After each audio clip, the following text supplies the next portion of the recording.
Welcome to your Oracle Database Administration certification journey. This module defines the certification path for the 1Z0-082 examination and outlines the core competencies required for the 19C environment. This is an unofficial, independently produced course. It is not affiliated with, endorsed by, or connected to Oracle Corporation in any way. All trademarks, including Oracle and the Oracle Database logo, belong to their respective owners.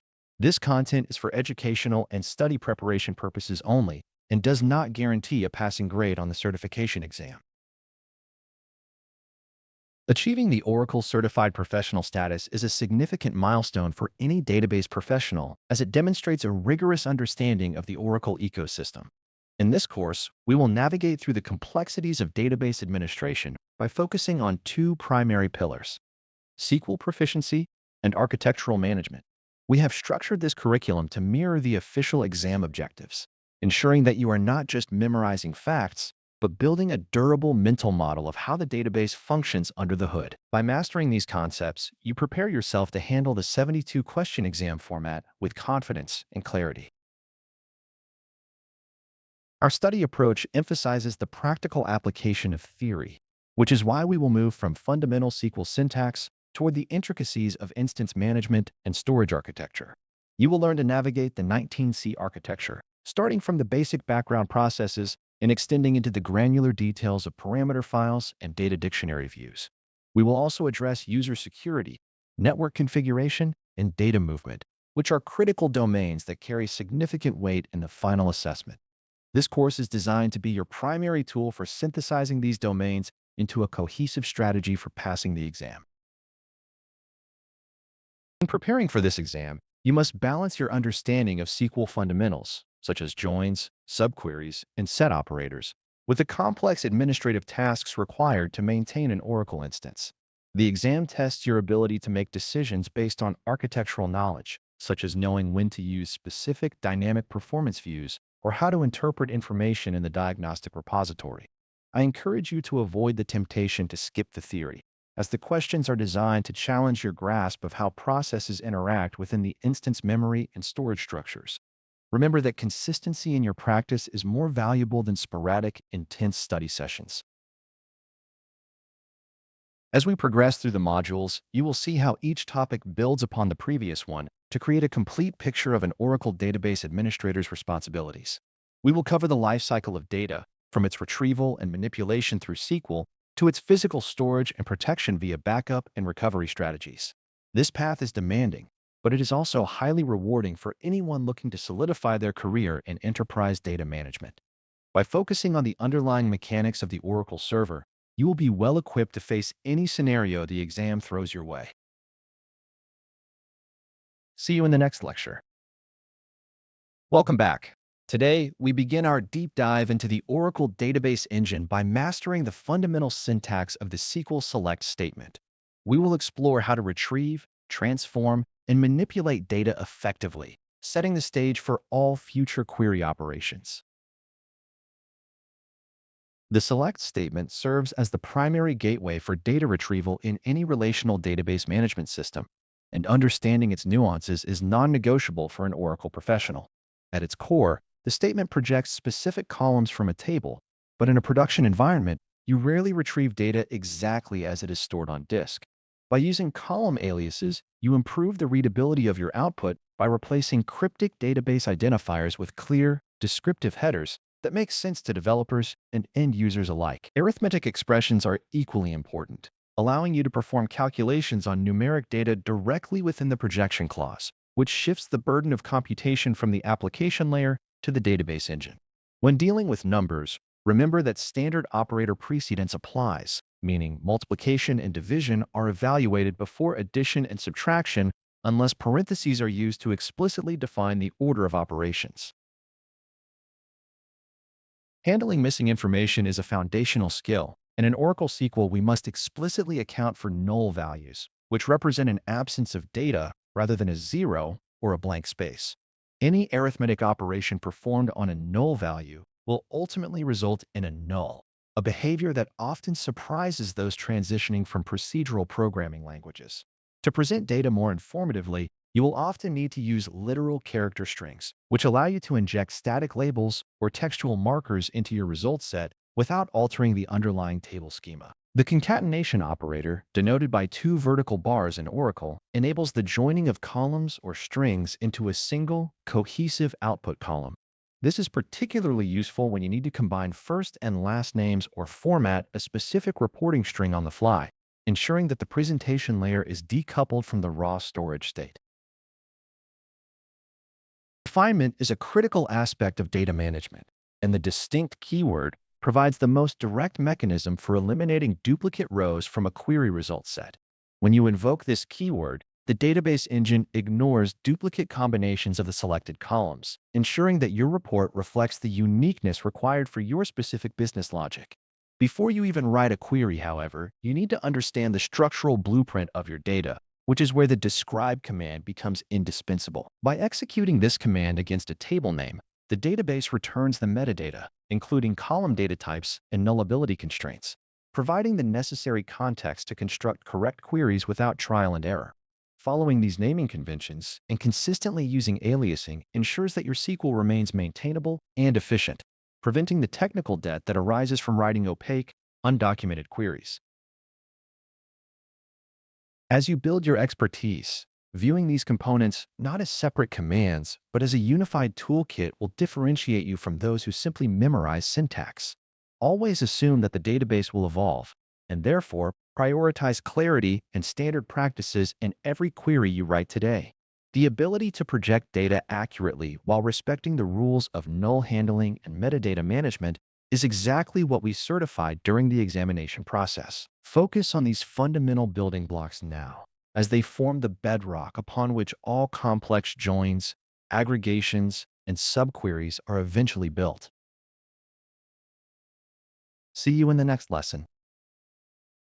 Welcome to this chapter on restricting and sorting data, where we will refine your ability to manipulate datasets precisely according to your business requirements.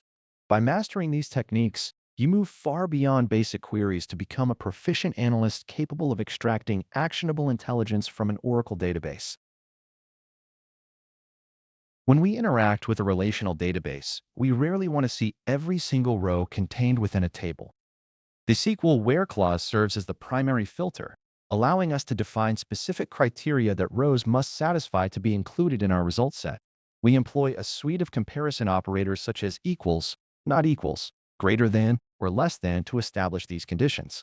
Beyond simple comparisons, we often need to combine multiple conditions, which is where logical operators like and, or, and not prove their utility. It is vital to understand that the order in which these operators are evaluated is governed by specific rules of precedence. Typically, the not operator holds the highest priority, followed by and, with or evaluated last. Always use parentheses to explicitly dictate the grouping of logic if your criteria require a sequence that deviates from these standard SQL defaults. Sorting your output is the next logical step in organizing data for human interpretation, and we achieve this using the order by clause. By default, Oracle sorts data in ascending order, but you can append the desk keyword to any column in your list to enforce a descending sequence. A common area of confusion involves the handling of null values, which by default are treated as the highest possible values in an ascending sort. In an ascending list, nulls appear at the end, while in a descending list, they appear at the very beginning.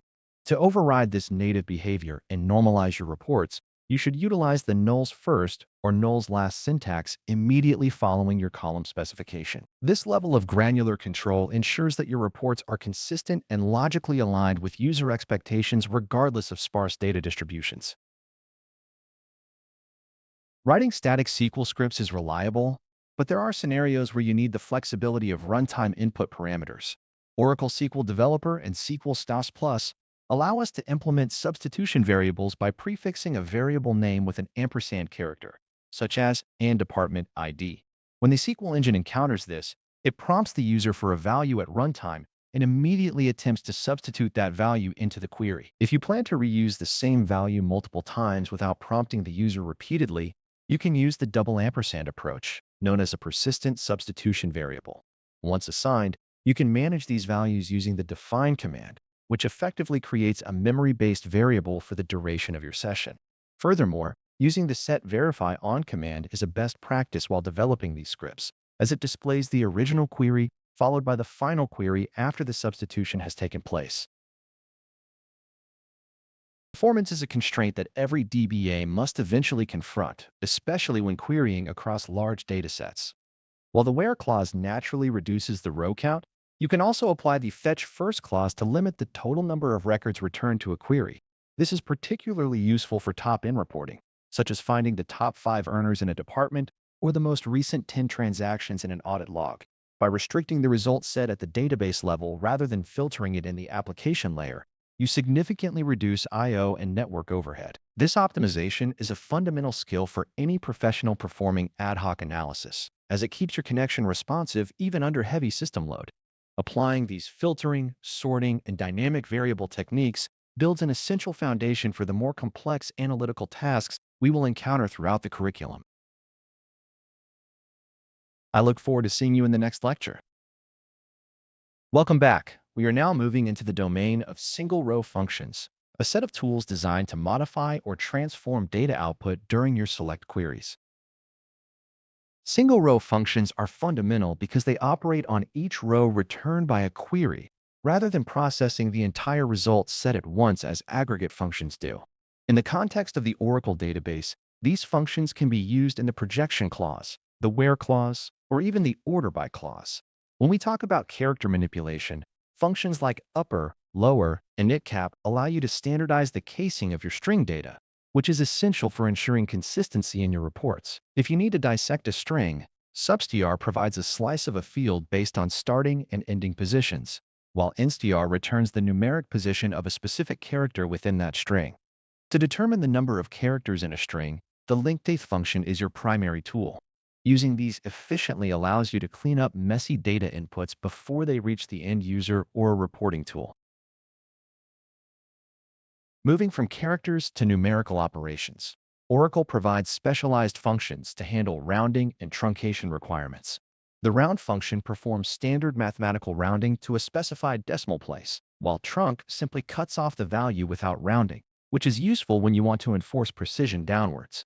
For scenarios requiring cyclic or remainder logic, the mod function returns the remainder of a division operation, a necessity for tasks like interval calculations or row partitioning logic in custom reports. Furthermore, Oracle handles date arithmetic with surprising elegance, allowing you to use simple addition or subtraction directly on date columns to calculate future deadlines or past entry timestamps.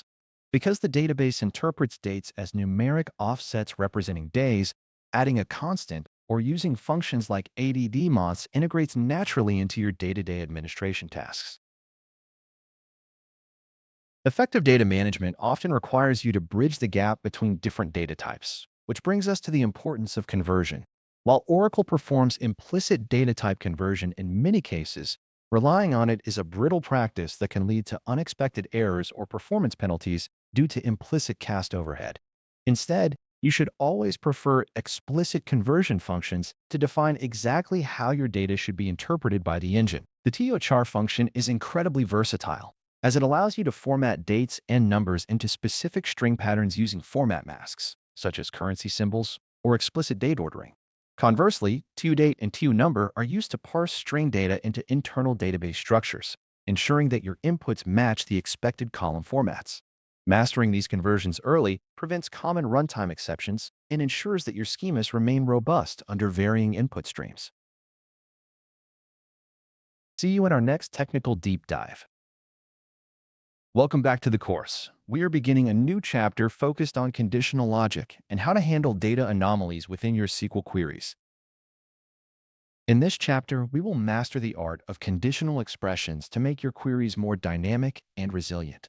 You will learn to control output logic directly within the SQL layer, which saves you from writing unnecessary procedural code in your application tier. By the end of these lessons, you will be proficient in using tools that transform raw, messy data into meaningful, formatted reports that meet complex business requirements. We will explore how to gracefully handle null values and implement specialized logic structures to ensure your data retrieval is both accurate and readable. When we retrieve data from an Oracle database, we often encounter situations where a simple column selection is insufficient to meet business needs. Perhaps you need to display a specific category based on multiple numerical ranges. Or maybe you need to normalize columns that happen to contain null values. The case expression is the primary tool for this, functioning as a standard if-then-else construct that is highly readable and compliant with ANSI standards. By using a searched case expression, you can write criteria like when a salary is greater than 5,000, then return high, and when it is between 3 and 5,000, then return medium, and for all other cases, return low. This structure is significantly more powerful than the legacy decode function, which, while still supported, relies on procedural syntax that can become difficult to maintain as your conditional logic grows in complexity. Dealing with nulls requires a deliberate strategy because arithmetic operations involving null often result in null, which can break reports and confuse end users. The NVL function is our first line of defense, allowing us to convert a null value into a specified placeholder, such as a zero or a string describing that the value is missing. If you need a more advanced variation, NVL2 accepts three arguments, where the first is the value to test, the second is the result if the value is not null, and the third is the result if the value is null. This allows for conditional transformations that are more expressive than a simple replacement. For scenarios where you need to check multiple potential sources for a value, the coalesce function is the modern standard, as it returns the first non-null expression in a list of arguments. This effectively checks for missing data, ensuring that your application receives a reliable value whenever possible without needing repetitive logic. Complex business requirements often demand that we nest these functions to achieve the desired output, but we must exercise caution regarding readability. For instance, you could embed an NVL function inside one of the branches of a case expression to ensure that a null salary figure is treated as zero before a higher-level business rule categorizes that employee. While this approach is syntactically valid and powerful, consider how a future maintainer will interpret these nested structures when something inevitably changes in the business logic. I often find that clearly named case statements are far easier to debug than chains of nested decode or NVL functions, as the intent of the logic remains visible at a glance. Always weigh the conciseness of a single, highly nested statement against the cognitive load it places on those who must read your code later on. The nullif function serves a niche but vital role when you need to compare two expressions and return a null if they are equal, or the first expression if they are different. This is particularly useful in scenarios where a specific default value, such as a zero or a dash, should be represented as a true null for reporting purposes. When you combine these tools thoughtfully, you shift the burden of data interpretation from the application code into the database layer, where it often performs most efficiently. By mastering these conditional expressions, you ensure that your queries are robust enough to handle the inevitable variations in real-world data without crashing or producing misleading results. You are now equipped to handle virtually any logic requirement that arises during data retrieval, from simple value masking to complex, nested categorization schemes. See you in the next lecture. Welcome to this module on data aggregation and grouping, where we refine our ability to derive meaningful insights from vast database tables. We will focus on transforming raw rows into summarized metrics that form the backbone of any database analysis. When we interact with large datasets, retrieving individual rows is rarely the goal. Instead, we typically require summary statistics to understand trends, such as the total storage allocated per tablespace or the average execution time of queries within the shared pool. This is where aggregate functions become indispensable. Functions like sum, avg, min, max, and count operate on a set of rows to produce a single value. A critical detail often overlooked by beginners is how these functions handle null values. With the exception of count, all these aggregate functions ignore null values entirely. If you calculate the average of a column containing numerical values and some null entries, Oracle simply excludes those rows from both the numerator and the denominator. Understanding this behavior ensures that your performance metrics or capacity reports remain accurate rather than skewed by missing entries. While aggregate functions summarize data across the entire result set, the group by clause allows us to categorize that data into logical buckets. By specifying one or more columns in a group by clause, we instruct the database engine to collapse rows that share identical values in those columns into a single summary row. If we group by the department ID and the status, for instance, Oracle calculates the aggregate for each unique combination of those two fields. It is essential to remember that any column present in the select list that is not part of an aggregate function must appear in the group by clause. If you fail to include a non-aggregated column in the grouping criteria, the engine will raise an error because it lacks clear instructions on how to reconcile the rows. Consistent use of this structure allows us to build complex reports that partition data by user session, schema owner, or specific object types. Once you have categorized data into groups, you may often need to filter those groups based on specific conditions, which brings us to the having clause.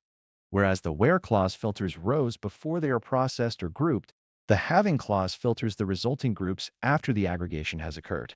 This distinction and order of execution is critical for both the accuracy of your results and the performance of your queries. Because the database must identify all groups before it can apply the having condition, it forces the engine to perform more work than a standard row-level filter. When writing SQL statements, always prefer to filter data using where whenever possible to reduce the dataset size before the costly grouping operation begins. Use having only when the filter criterion depends on the result of an aggregate function, such as finding table spaces that consume more than a specific threshold of gigabytes.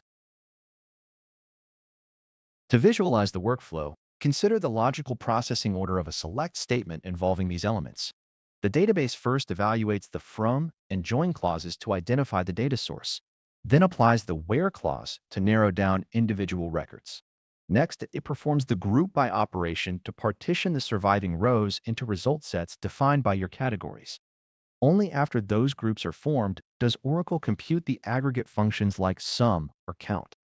Finally, the having clause is applied to filter the aggregated groups, and the select clause determines which columns are visible in your final output. While the optimizer may rewrite parts of this process internally to improve performance, maintaining this logical mental model is essential for writing predictable code. Mastering these concepts will allow you to quickly identify resource-heavy sessions or monitor database growth patterns with efficiency and precision. See you in the next lecture. Welcome back to our discussion on data retrieval. In this segment, we will master complex joins and subqueries to navigate relational structures effectively. When we discuss joining tables, the primary objective is to combine rows from two or more tables based on a related column between them, while an inner join returns only the rows where there is a match in both participating tables. Outer joins allow us to retain data even when no match exists. A left outer join ensures that all rows from the left table are returned, supplemented by matching rows from the right, while a right outer join does the exact opposite. If you need a comprehensive result set that includes all unmatched rows from both sides, the full outer join is your tool of choice. It is worth noting that a natural join automatically joins tables based on columns with identical names and data types, though you should exercise caution with this approach in production environments. Cross joins, conversely, produce a Cartesian product, effectively pairing every row of the first table with every row of the second. Understanding these distinctions is fundamental to ensuring your queries return the exact data required for your business reports. Beyond standard matches, there are scenarios where your data relationships do not rely on simple equality operators.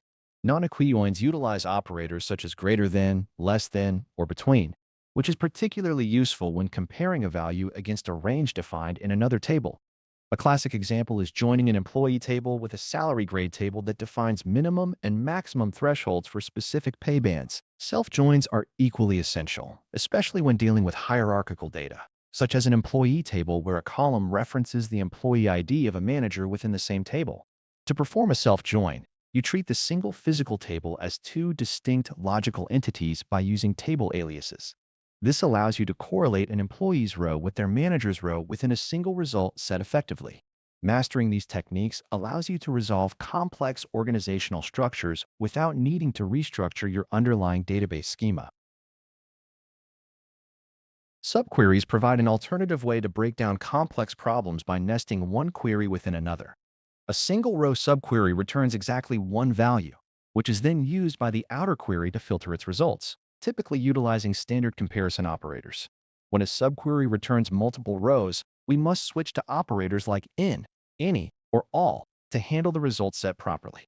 The in operator returns true if the value matches any item in the list, whereas any compares the outer value with every value returned by the subquery based on the specified condition. The all operator is more restrictive, requiring the outer condition to be true for every single value retrieved by the inner query. It is important to remember that these subqueries are evaluated first, effectively passing their results to the main query to complete the logical operation. Correlated subqueries introduce a higher degree of complexity because the inner query depends on values from the outer query for each row being processed. Because the inner query executes repeatedly for every row returned by the outer query, performance can become a significant concern if the dataset is large.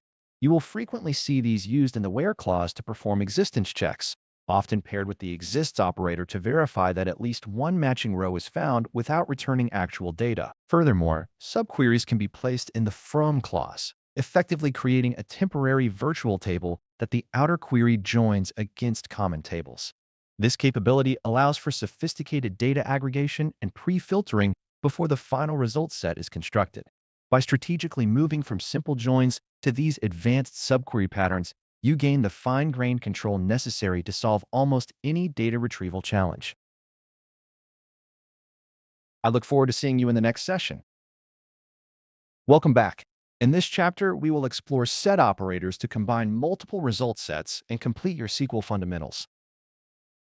When we need to merge disparate data sets, relational theory provides us with set operators. These operators allow us to treat the results of multiple independent select statements as a single, coherent source of data. In Oracle, we have four primary tools at our disposal: union, union all, intersect, and minus. Each of these serves a distinct logical purpose rooted in set theory, helping us perform complex comparisons or consolidations that simple joins cannot easily express. By mastering these operators, you gain the ability to synthesize data from different tables or to identify overlapping and unique records across schema boundaries. The most critical aspect to understand before applying these operators is column compatibility. Because Oracle must return a single tabular result set, the individual queries must strictly adhere to the same structure. The number of columns in each select statement must be identical, and their data types must be compatible in the corresponding order. If you define a query with a varchar2 column in the first position and attempt to combine it with a query having a number column in that same position, the database will return an error because it cannot implicitly cast types across set operations. I recommend always checking your column aliases, as the engine will use the column names from the very first select statement for the entire result set. We begin with the union and union all operators, which aggregate results vertically. A standard union combines the output of two queries, while implicitly performing a distinct check to remove any duplicate rows. While this ensures data uniqueness, keep in mind that the removal of duplicates requires the database to perform a sort or hash operation, which carries a performance cost. In contrast, union all preserves every row from both sources, simply appending the second set to the first. This is significantly more efficient when you know your data is already distinct, or when you specifically intend to keep duplicate entries for audit or reporting purposes. Next, we look at intersect and minus, which serve more surgical analytical tasks. An intersect operation returns only the records that are common to both query results, effectively identifying the intersection of two data subsets. Conversely, the minus operator takes the result of the first query and subtracts any records that also appear in the second query. This is a common pattern for synchronizing data, such as finding which customer records exist in a primary table but have not yet been migrated to a secondary staging table. Both operators effectively filter your data through the prism of another set, providing a clear path for data validation tasks. Managing the presentation of these combined sets requires understanding the scope of the order by clause. Unlike a standard select statement where you might place an order by at the end of every subcomponent, set operators constrain this behavior. You can only specify one order by clause for the entire compound query, and it must appear at the very end of the final select statement. Because the output of the combined sets is what you view, the sorting columns must reside in the first select statement's projection list. If you attempt to sort the intermediate results individually, the Oracle parser will throw an exception, as the individual subqueries are treated as abstract building blocks rather than finalized result sets. Understanding the performance profile of these operators is vital, particularly in large-scale data warehousing environments. Since union and intersect enforce uniqueness, they often trigger intensive CPU usage and temporary tablespace consumption during the sort unique phase. If you are dealing with massive datasets where you already have a primary key guaranteeing uniqueness, always prefer union all to avoid the unnecessary overhead of duplicate removal. These optimizations often become the difference between a query that finishes in seconds and one that hangs during high concurrency periods. You are now equipped with the final tools necessary to manipulate and refine datasets to meet any complex reporting requirement in your database. I look forward to our next session. Welcome to this chapter on data definition language, where we will build the foundation for your database schema. Mastering these skills is essential for anyone aiming to pass the 1Z0-082 exam and perform professional DBA tasks. Data Definition Language, or DDL, serves as the architectural blueprint for your Oracle database by allowing you to define, modify, and remove schema objects. When you execute a statement like create table, you are not merely allocating bytes on a disk, but instructing the Oracle server to formalize a structure within the data dictionary. The data dictionary is the internal metadata repository that tracks every object, column, and constraint you define, ensuring the database engine understands how to interpret the data stored within its physical files. By using the create command, you specify the table name, define the column data types, and establish initial properties such as default values. Understanding these fundamentals is non-negotiable because every application environment depends on a well-structured schema to ensure that data is stored in the correct format from the outset. Once a table is created, the necessity of maintaining data integrity arises, which we address through the implementation of column constraints. You might find yourself needing to ensure that no row remains without a value, which is where the not null constraint becomes your primary tool to prevent missing information. When you require distinct values across a column to prevent duplicate entities, the unique constraint acts as a guardian of data consistency. A primary key combination not only enforces uniqueness but also, by default, ensures that the column cannot be null, creating a reliable identifier for every single row in your table. If you need to establish relational links between different tables, the foreign key serves as the mechanism that maintains referential integrity, preventing orphans from existing in your child tables. Finally, the check constraint allows you to define custom business rules, such as verifying that a salary column always contains a positive value, effectively pushing data validation into the database layer itself. The evolution of an application often necessitates structural changes, which you perform using the alter table statement. You might need to add a new column to accommodate changing business requirements or modify an existing one to increase the length of a varchar2 field. Renaming columns or tables is another common task that must be handled carefully to avoid breaking existing application code that relies on these specific object names. Beyond altering structural elements, you might occasionally need to empty a table of its data while preserving its structure for future use. The truncate command provides a high-performance way to do this by moving the high watermark of the table, which is significantly more efficient than a delete statement. Since all these operations are DDL, they implicitly commit the current transaction in your session, a characteristic behavior that you must always keep in mind to avoid unintended side effects on your ongoing work. When a table or any other object is no longer required, the drop command removes the object definition and its associated metadata from the data dictionary. This operation effectively cleans up the schema and reclaims the storage space that was previously dedicated to that object. You should exercise significant caution here, as dropping an object also removes all the data contained within it, which is an action that cannot be undone with a simple rollback if you are not prepared. Always consider the dependencies that might exist. such as views or stored procedures that reference the object you are about to remove. Managing schema objects goes beyond simple creation. It requires a disciplined approach to versioning and a deep understanding of how metadata changes affect the overall health of the database environment. See you in the next lecture. Welcome back to this exploration of database operations, where we will focus on managing data modifications and the underlying transaction mechanics.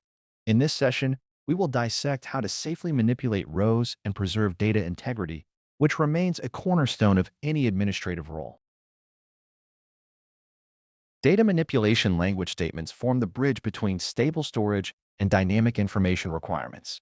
When we use an insert statement, we are essentially adding new rows to a table, which requires attention to constraints such as primary keys or nullability. An update statement modifies existing data, and it is here that the where clause becomes your most important safety mechanism to avoid unintended broad modifications. The delete statement removes rows, but unlike a truncate operation, it is a logged activity that affects undo and redo segments. Finally, the merge statement allows for an elegant way to combine insert and update logic based on a join condition, which is particularly useful for synchronization tasks between tables. Each of these operations is subject to the ACID properties, ensuring that even in complex environments, the database remains in a consistent state. Transactions are the unit of work that groups these data changes into an all-or-nothing proposition. By issuing a commit command, you make all pending changes in the current session permanent, and they become visible to other database users. Conversely, the rollback command reverses uncommitted work, allowing you to return the data to its previous state if an error is detected or a logical failure occurs. Save points provide a further layer of control by letting you define intermediate marks within a transaction to which you can roll back without discarding the entire sequence of changes. This capability is invaluable when dealing with long-running operations where you might want to gracefully recover from a minor segment error without sacrificing the validity of the preceding work. The database engine maps these changes to undo data, which serves as a versioning mechanism to support these rollback operations. In a multi-user environment, ensuring data integrity during concurrent transactions depends entirely on Oracle's sophisticated locking architecture. When a row is modified, the database automatically places an exclusive lock on that specific row, preventing other sessions from modifying the same data until the transaction concludes. This is an optimistic concurrency model by default, but it does carry the risk of deadlocks when two sessions wait on locks held by one another. If a deadlock occurs, the database server is usually intelligent enough to detect the cycle and roll back the offending statement in one of the sessions to break the stalemate. Understanding these mechanics prevents the confusion that often arises during production troubleshooting, where one session seems frozen while waiting for a resource. Managing these locks effectively is not about preventing concurrency, but about keeping transaction durations as short as possible to minimize contention. See you in the next lecture. Welcome back. In this chapter, we will master the design and management of specialized schema objects to ensure your database remains performant and scalable. Building high-performance database applications requires more than just knowing how to write SQL queries. It demands a deep understanding of how schema objects facilitate data integrity and retrieval efficiency. By mastering sequences, synonyms, and indexes, you elevate your technical capability from mere data manipulation to true database engineering. This course provides the exact architectural knowledge required to pass the 1Z0-082 exam and build professional-grade systems. We focus on the practical application of these tools so that every choice you make is backed by a solid understanding of how Oracle processes data. Investing your time here is the single most effective way to guarantee your long-term success as an Oracle database administrator. We begin our exploration of schema objects by examining sequences, which serve as the standard mechanism for generating unique primary key values without relying on application-side logic. A sequence is a shareable object that generates an ascending or descending series of integers, decoupled from the underlying table structure. By using the create sequence statement, you can define attributes like increment, starting value, and caching behavior to minimize disk I/O. When an application requests the next value, the database handles the incrementation atomically, ensuring that even in highly concurrent environments, you do not face primary key collisions. This design choice is fundamental for building scalable architectures where multiple sessions might be attempting to insert records simultaneously into the same table. Next, we address synonyms, which are essentially aliases for database objects like tables, views, or sequences. Synonyms provide a layer of abstraction that allows developers to access objects without needing to know the specific schema owner or the physical location of the object. This is particularly useful in complex environments where database objects are moved between schemas or when you need to hide the underlying complexity from end users and applications. You can create private synonyms, available only to a specific user, or public synonyms, which are accessible to every user within the database. By utilizing synonyms, you effectively decouple your application code from the rigid structure of the object owners, making your maintenance tasks significantly easier when you eventually perform migrations or refactoring. Perhaps the most critical aspect of schema management is the implementation of indexes, specifically the B-tree structure, which is the default indexing mechanism in Oracle. A B-tree index maintains a balanced tree structure that allows the database engine to find specific data blocks with minimal traversal, avoiding the need for a full table scan.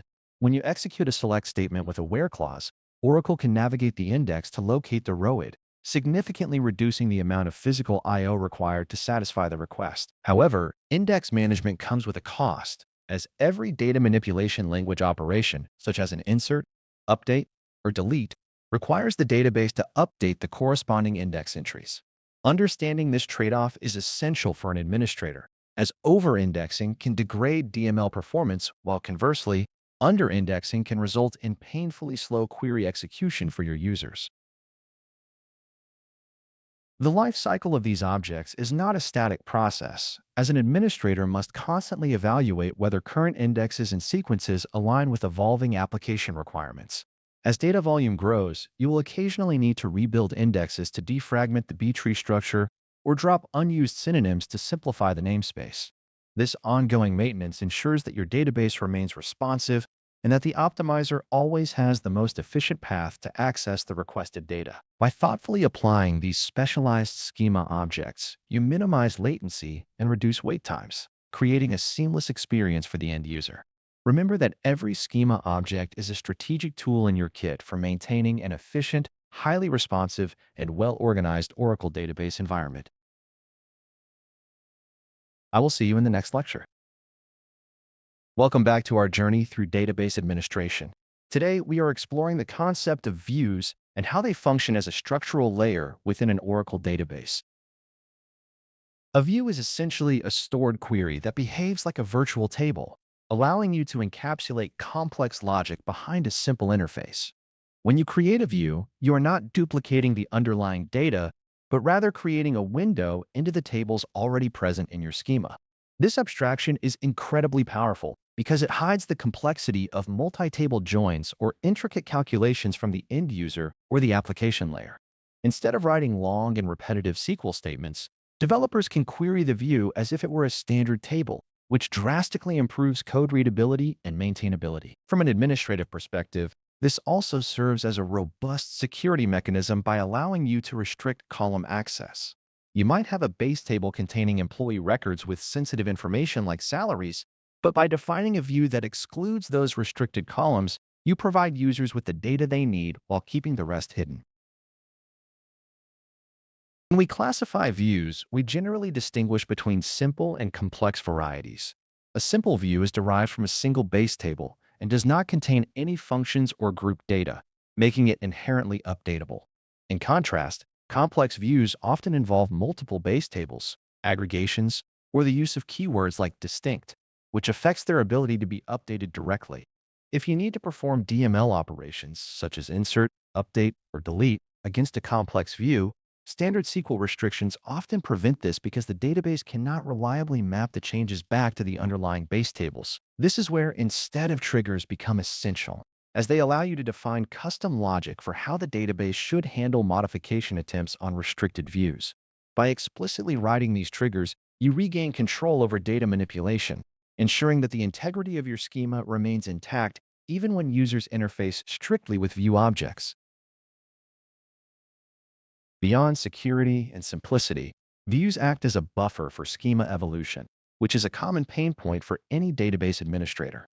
Suppose you need to rename a table or change its structure, but you do not want to break the countless applications currently querying that object. If your applications reference a view rather than the physical table, you can modify the underlying schema and subsequently update the view definition to match, leaving the application code untouched. This decoupling strategy effectively isolates the front-end requirements from the physical implementation of the storage layer. Furthermore, you can use views to present data in a specific format, such as concatenating names or calculating age from a birth date, ensuring that all applications consume data that adheres to a consistent business rule. This consistent presentation layer reduces the risk of data inconsistency and makes the overall architecture significantly more resilient to changes over time. Understanding the distinction between these view types is vital for passing the certification exam and for managing production systems. Remember that every time an application queries a view, the Oracle Database Engine expands the view definition into the full query requested against the base tables at execution time. This means that performance is generally comparable to running the underlying query directly, provided that the execution plan remains efficient. However, because views are objects stored in the data dictionary, you must manage them with the same care as you manage tables. You should drop views that are no longer in use to keep your database metadata clean and minimize unnecessary overhead. By mastering these concepts, you gain the ability to provide cleaner, more secure, and more maintainable data access patterns, which are hallmarks of a skilled database administrator. I will see you in the next lecture. Welcome back. We are turning our focus to the intricate management of date and time information within Oracle databases.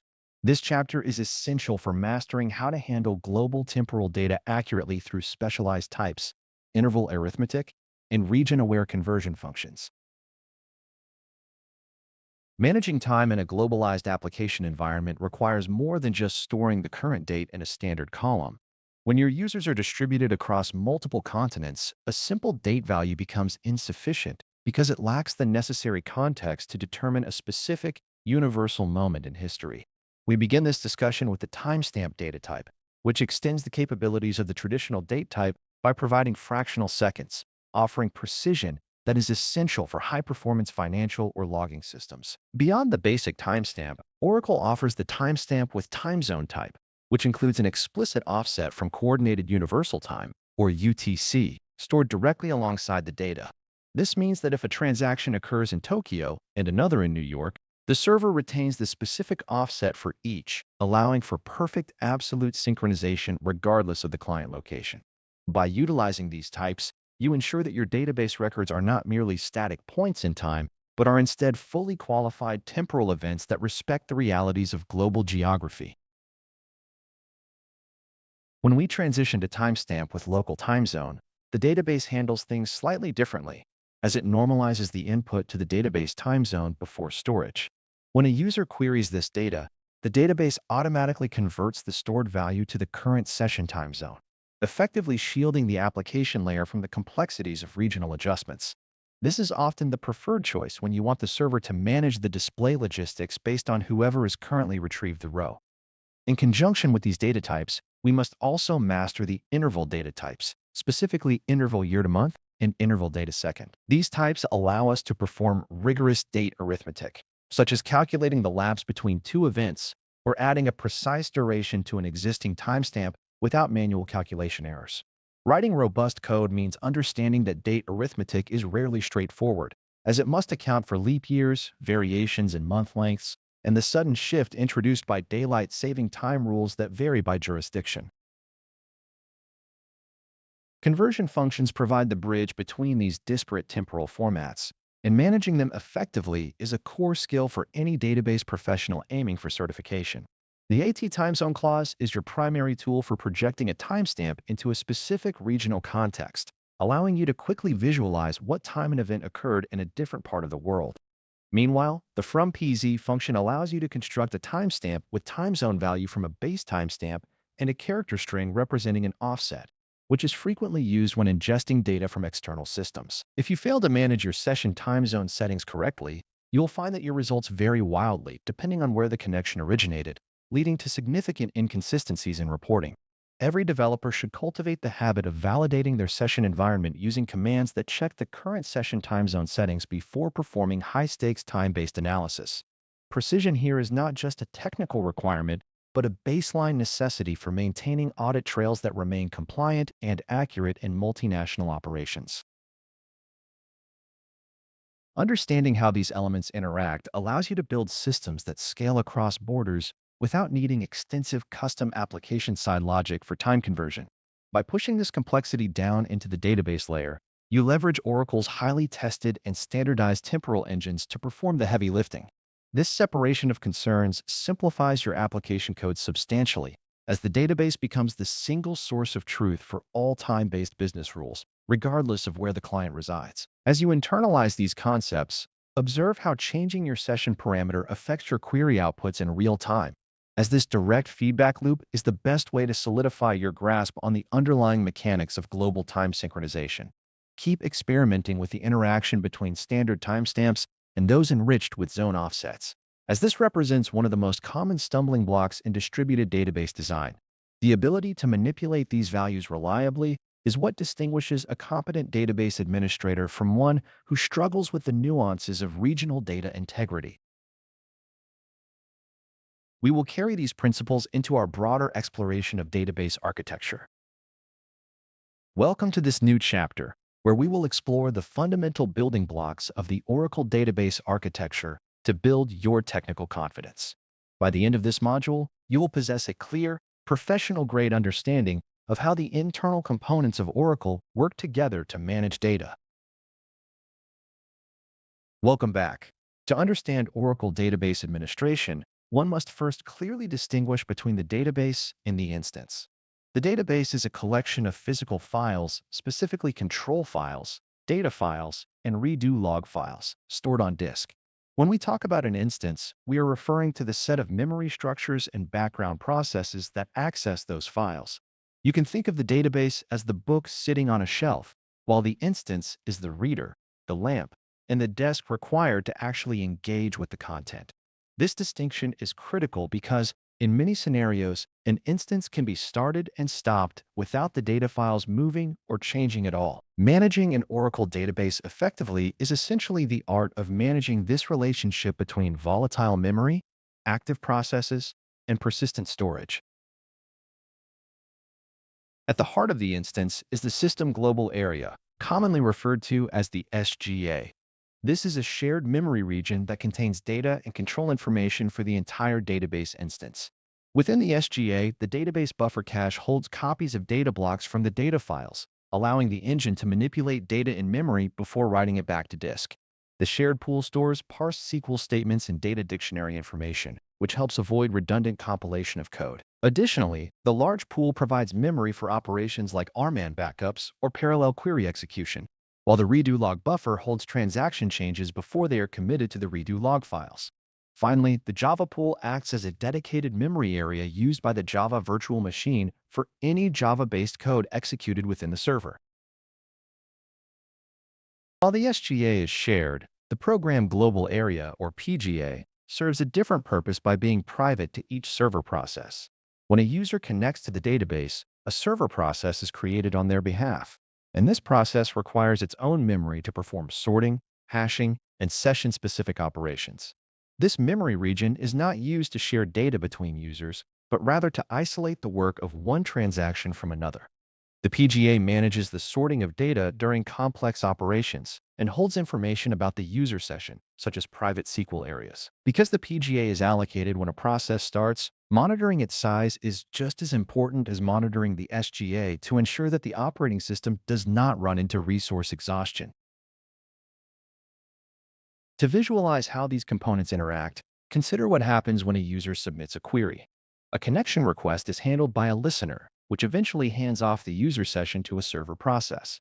This server process checks the shared pool to see if the query has been parsed before. If not, it parses it and allocates space in the PGA for the operation. The server process then checks the database buffer cache to see if the required data is already resident in memory. If the data is absent, the server process reads the blocks from the data files into the buffer cache. and the background processes maintain order by writing changes to the redo log buffer. This coordinated dance ensures that memory usage is minimized while throughput and data consistency are maximized, forming the core of the Oracle Server efficiency paradigm. See you in the next lecture. Welcome back. And today, we turn our attention to the core mechanics of the Oracle database instance. We will investigate the critical background processes that are responsible for maintaining system health and ensuring data consistency. When we discuss the architecture of an Oracle instance, we are essentially describing a complex orchestration of background processes that mediate between memory structures and physical storage. The database writer, or DBW1, is perhaps one of the most vital components in this hierarchy because it performs the actual writing of dirty buffers from the database buffer cache to the data files. Unlike some theoretical models where writes might be synchronous, Oracle optimizes this by allowing DBW1 to perform asynchronous I/O, which prevents the user processes from being unnecessarily blocked. This process wakes up based on specific triggers, such as the need for free buffers or the arrival of a checkpoint, to ensure the data on disk eventually converges with the state in memory. By managing these writes efficiently, the DBWN minimizes the overhead on the system while ensuring that persistent storage remains a reliable reflection of committed transactions. Without this background process, the memory structures would grow uncontrollably, and we would face immediate capacity issues within the SGA. Understanding that the N in DBW1 signifies that multiple writer processes can exist emphasizes the scalability required to handle heavy write workloads. Each writer works in parallel to flush data buffers, ensuring that the primary database objective of data integrity is never compromised during high transaction periods. While DBWN handles the data files, the log writer, or LGWR, has the distinct responsibility of managing the redo log buffers, which are essentially the transaction history of the database. Every time a transaction is committed, the LGWR must ensure that the corresponding redo entries are written to the current online redo log file on disk before the user process receives a confirmation. This is a fundamental requirement for the ACID properties of a database, as it guarantees that record modifications are recoverable even in the event of a total instance failure. Because LGWR operates as a serialized process for sequential disk access, it typically runs more frequently than any other background process. It acts as the gatekeeper for transaction durability, and any bottleneck here immediately impacts the latency of every commit statement issued by your users. If the redo buffer fills up or a timeout occurs, LGWR intervenes to offload the memory to the redo logs, maintaining a continuous record of changes. This interaction between the volatile redo buffer and the non-volatile online redo logs is what enables the sophisticated recovery mechanisms Oracle provides during startup after any unplanned shutdown. The checkpoint process, denoted as CKPT, provides the synchronization signal that binds the different components together by updating the control file and data files with checkpoint information. Its primary role is to record the current system change number, or SCN, which serves as a landmark for recovery operations should the database experience a crash. When CKPT triggers, it notifies the DBW1 that it is time to write modified buffers to disk, and it ensures that the headers of all data files are updated to confirm that the data is consistent up to a certain point in time. This coordination is essential for performance, as it effectively limits the amount of redo data that would need to be replayed if a recovery sequence were initiated. By maintaining this continuous trail of synchronization, CKPT reduces the potential downtime an administrator might face when restoring the database structure after an interruption. It acts as a bridge between the LGWR's transaction logs and the data files managed by DBWN, creating a structured approach to memory flushing. You can think of CKPT as the orchestrator that guarantees physical storage remains in a state that the instance can reliably interpret upon recovery or transition between states. Moving to the cleanup and monitoring side of the architecture, we encounter the System Monitor, or SMON, and the Process Monitor, or PMAN, which both play distinct roles in keeping the environment stable. SMON is responsible for a variety of housekeeping tasks, including the coalescing of free space within tablespaces and the recovery of the instance after a failure by reading the redo logs. When an instance crashes, SMON is the individual tasked with performing the roll forward and rollback operations that bring the database back to a consistent state automatically. On the other hand, PMON focuses on the health and cleanup of failed user connections, ensuring that when a client process terminates unexpectedly, the resources it held are released. This includes rolling back the uncommitted transactions of that specific user and releasing any locks or latches that were held at the time of the disconnect. PMON is also responsible for registering instance information with the Oracle listener, making it a critical component for session establishment in a networked environment. Together, these background processes provide a self-healing capability that reduces the administrative burden and maintains the continuous availability required for professional database operations. Understanding how these background processes interface with the System Global Area, or SGA, provides the necessary context for troubleshooting performance or availability issues. When you observe high wait times or slow transaction commit performance, the behavior of LGWR is usually the first place to investigate from an I/O perspective. Conversely, if you observe data integrity issues or high recovery times, checking the checkpoint frequency or the behavior of DBW1 becomes necessary to isolate the underlying symptom. These processes do not operate in isolation. They are tightly coupled to the memory buffers and the state of the redo logs, forming an integrated system that reacts to the workload dynamically. By mastering the individual responsibilities of these components, you gain the ability to parse diagnostic logs and performance metrics with a high degree of technical precision. The reliance on these background entities for data consistency is what sets Oracle apart as a robust engine for enterprise application data management. You are now equipped to distinguish between the concerns of writer processes and the cleanup duties of monitor processes during your daily administrative routines. I hope this overview clarifies how these background processes work together to maintain database stability. I will see you in the next lecture. Welcome to this examination of how Oracle Database organizes its data both on the disk and within its logical abstraction layers. We will now explore the fundamental concepts of logical and physical storage structures. To understand the architecture of an Oracle database, you must distinguish between how data resides on the operating system and how the database engine interacts with it.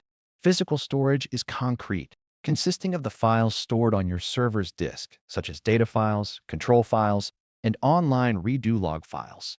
Data files are the actual containers for your table and index data, while control files maintain the structural integrity of the database, tracking the location of other files and the database state. Online redo log files catch all changes made to the database, ensuring that transactions can be recovered in the event of a crash. When you look at your server's file system, these are the tangible bits and bytes that occupy your storage capacity. Without these physical constructs, the database would have no persistent medium to survive a power cycle. Logical storage behaves as a conceptual layer of abstraction that sits atop the physical files, allowing you to manage space without worrying about specific disk sectors. The largest logical unit is the tablespace, which acts as a container for all other logical structures within the database schema. A tablespace is essentially a bridge, as it maps directly to one or more physical data files on your storage subsystem. Within a tablespace, you manage segments, which are sets of extents allocated for specific database objects like tables or indexes. An extent is a contiguous set of Oracle blocks, and the block itself represents the smallest unit of input and output within the database system. By organizing data into blocks, extents, and segments, Oracle provides a structured way to manage space allocation and performance through the logical hierarchy. Within this logical architecture, some tablespaces serve critical roles, most notably the system and sysao-ao-s-ao-x tablespaces. The system tablespace is mandatory because it contains the data dictionary, which holds the metadata defining the entire structure of the database. You should never store user data here, as it is reserved strictly for internal Oracle operations and structural management. The sysao tablespace serves as an auxiliary repository for various database components and features, effectively offloading space requirements from the system tablespace. Then we have the temp tablespace, which is indispensable for operations that require temporary storage, such as large sorts or complex join operations that exceed available memory. Understanding the distinction and the specific purposes of these core tablespaces is a prerequisite for any meaningful capacity planning or performance tuning effort you might undertake. Space management within segments typically happens at the block level, which is a configurable parameter determined during the creation of the database. When a segment requires more space, the database allocates an additional extent, which is a group of blocks, to accommodate the growth. This mechanism prevents the database from needing to request space from the operating system for every single row inserted into a table. You must be cognizant of how these segment growth patterns influence your physical storage requirements, especially when dealing with high transaction environments. Effective DBA work involves monitoring these allocations to ensure that your physical data files have enough room to grow without triggering unnecessary alerts or performance degradation. By abstracting the data into these logical layers, Oracle allows you to reconfigure or move data files while the database remains fully functional and accessible. See you in our next session. Welcome to the chapter on Database Instance Management, where we will examine the mechanisms controlling the Oracle instance lifecycle. We're going to explore the startup and shutdown phases, parameter administration, and real-time monitoring tools. In this chapter, you will master the essential techniques for managing an Oracle database instance with professional precision. By prioritizing these concepts, you will gain the confidence to handle critical maintenance tasks, troubleshoot performance bottlenecks, and ensure high availability for your production environments. We have structured this curriculum to mirror the real-world responsibilities of a database administrator, ensuring you possess both the theoretical understanding and the practical skills required to pass your certification. Mastering the startup and shutdown sequences alongside effective configuration management transforms you from someone who simply executes commands into an expert who understands the internal machinery of the Oracle database. Prepare to elevate your proficiency as we break down the complexities of instance architecture into actionable, daily administration routines.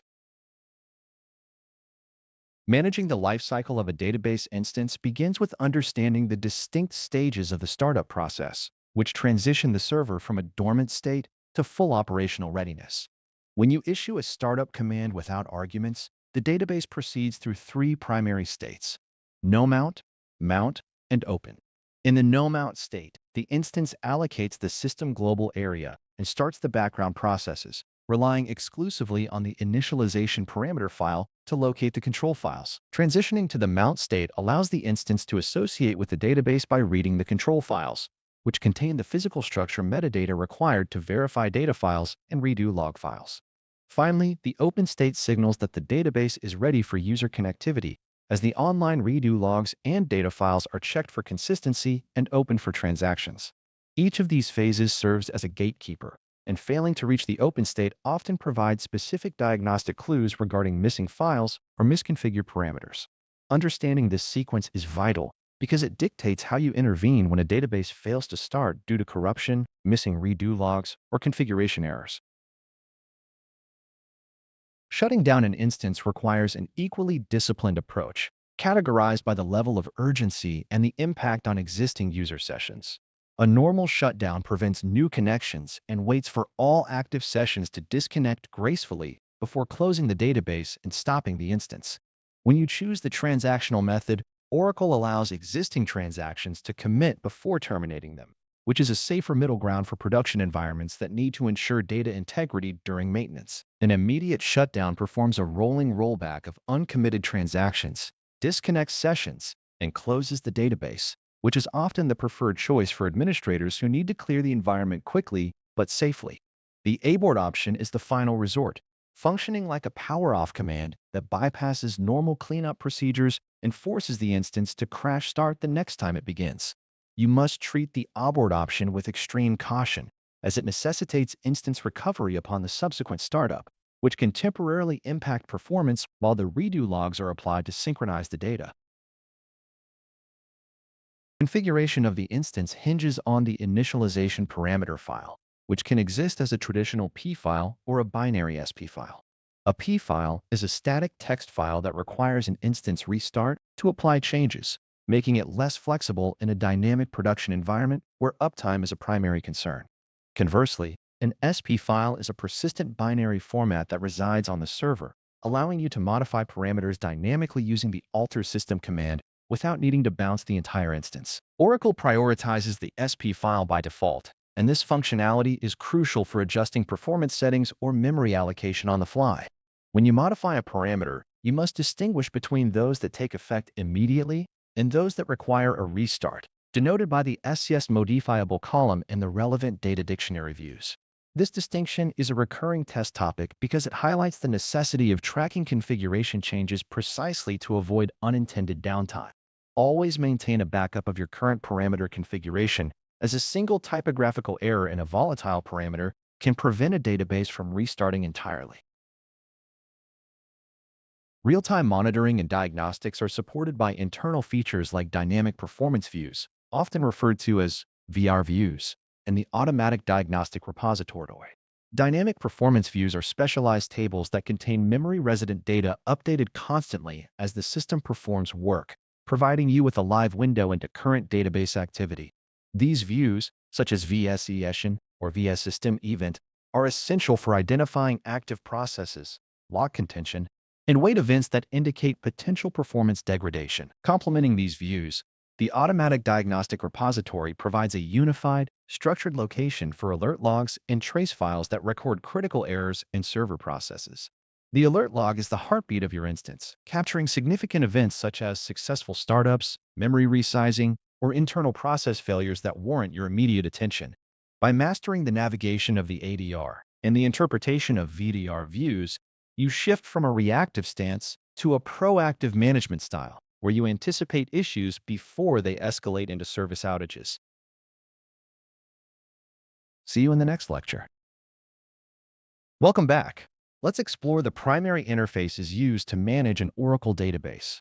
In this chapter, we will master the essential toolkit required to perform administrative tasks, execute scripts, and navigate the database environment with precision.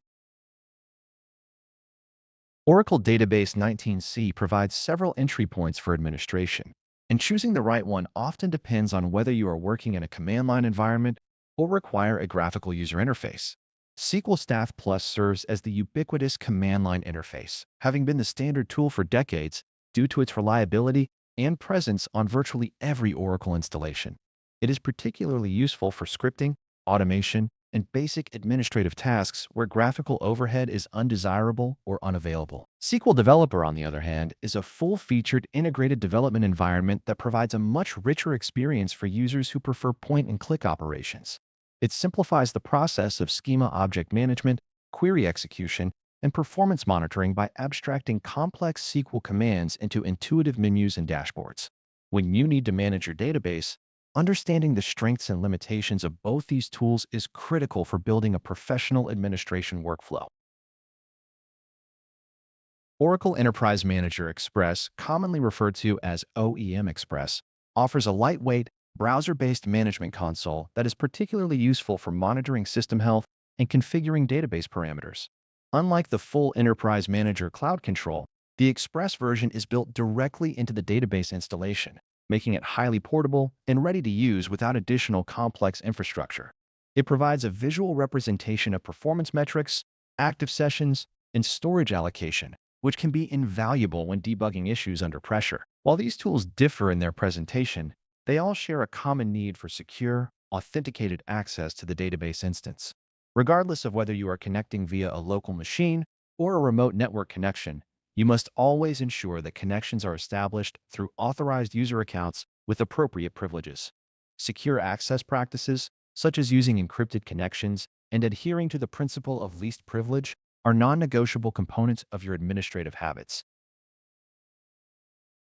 Connectivity remains a central theme when interacting with these tools, as you must understand how to construct valid connection strings or service names to link your client interface to the database instance. Most Oracle environments rely on the Oracle Net Services layer to handle the handshaking between the client tool and the database listener process. If your tool cannot resolve the host, port, or service name, even the most powerful interface will fail to provide access to the data. It is therefore useful to treat your tool selection as a deliberate act of managing your environment.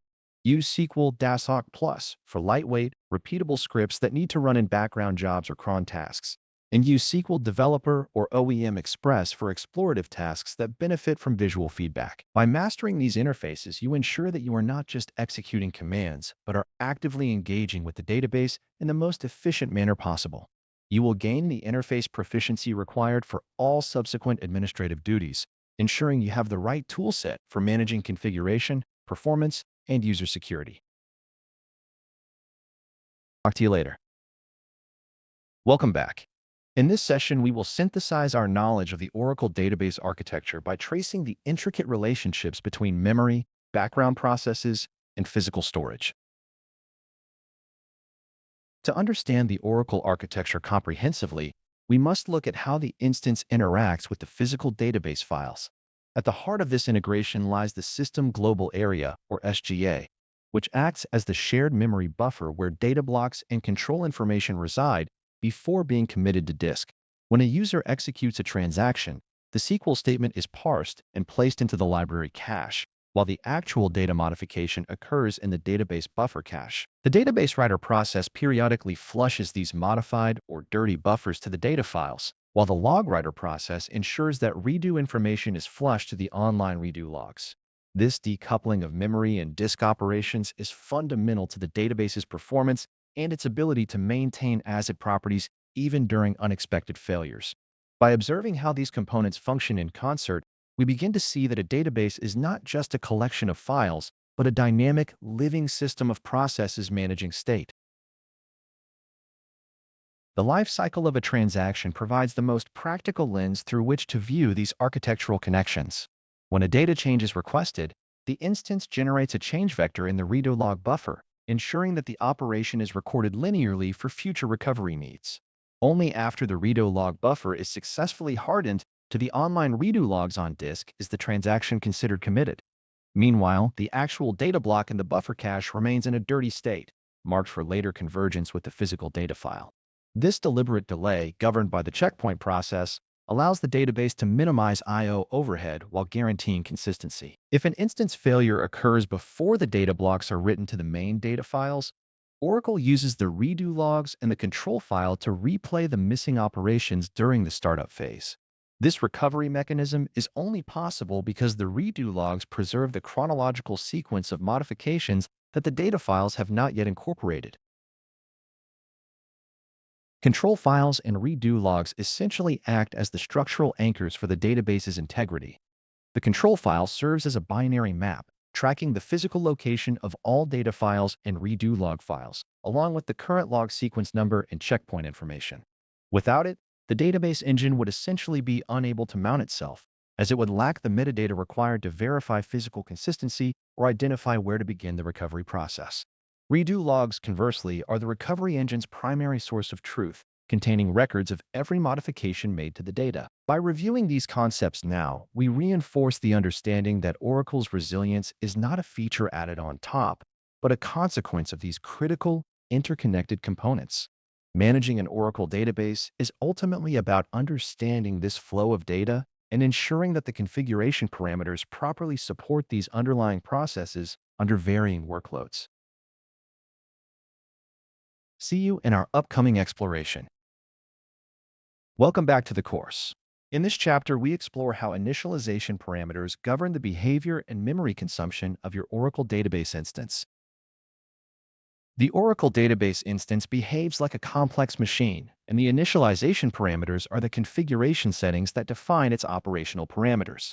When you start an instance, the Oracle server looks for a specific file to understand how much memory to allocate for the system global area, how many processes are allowed, and where to look for supporting diagnostic files.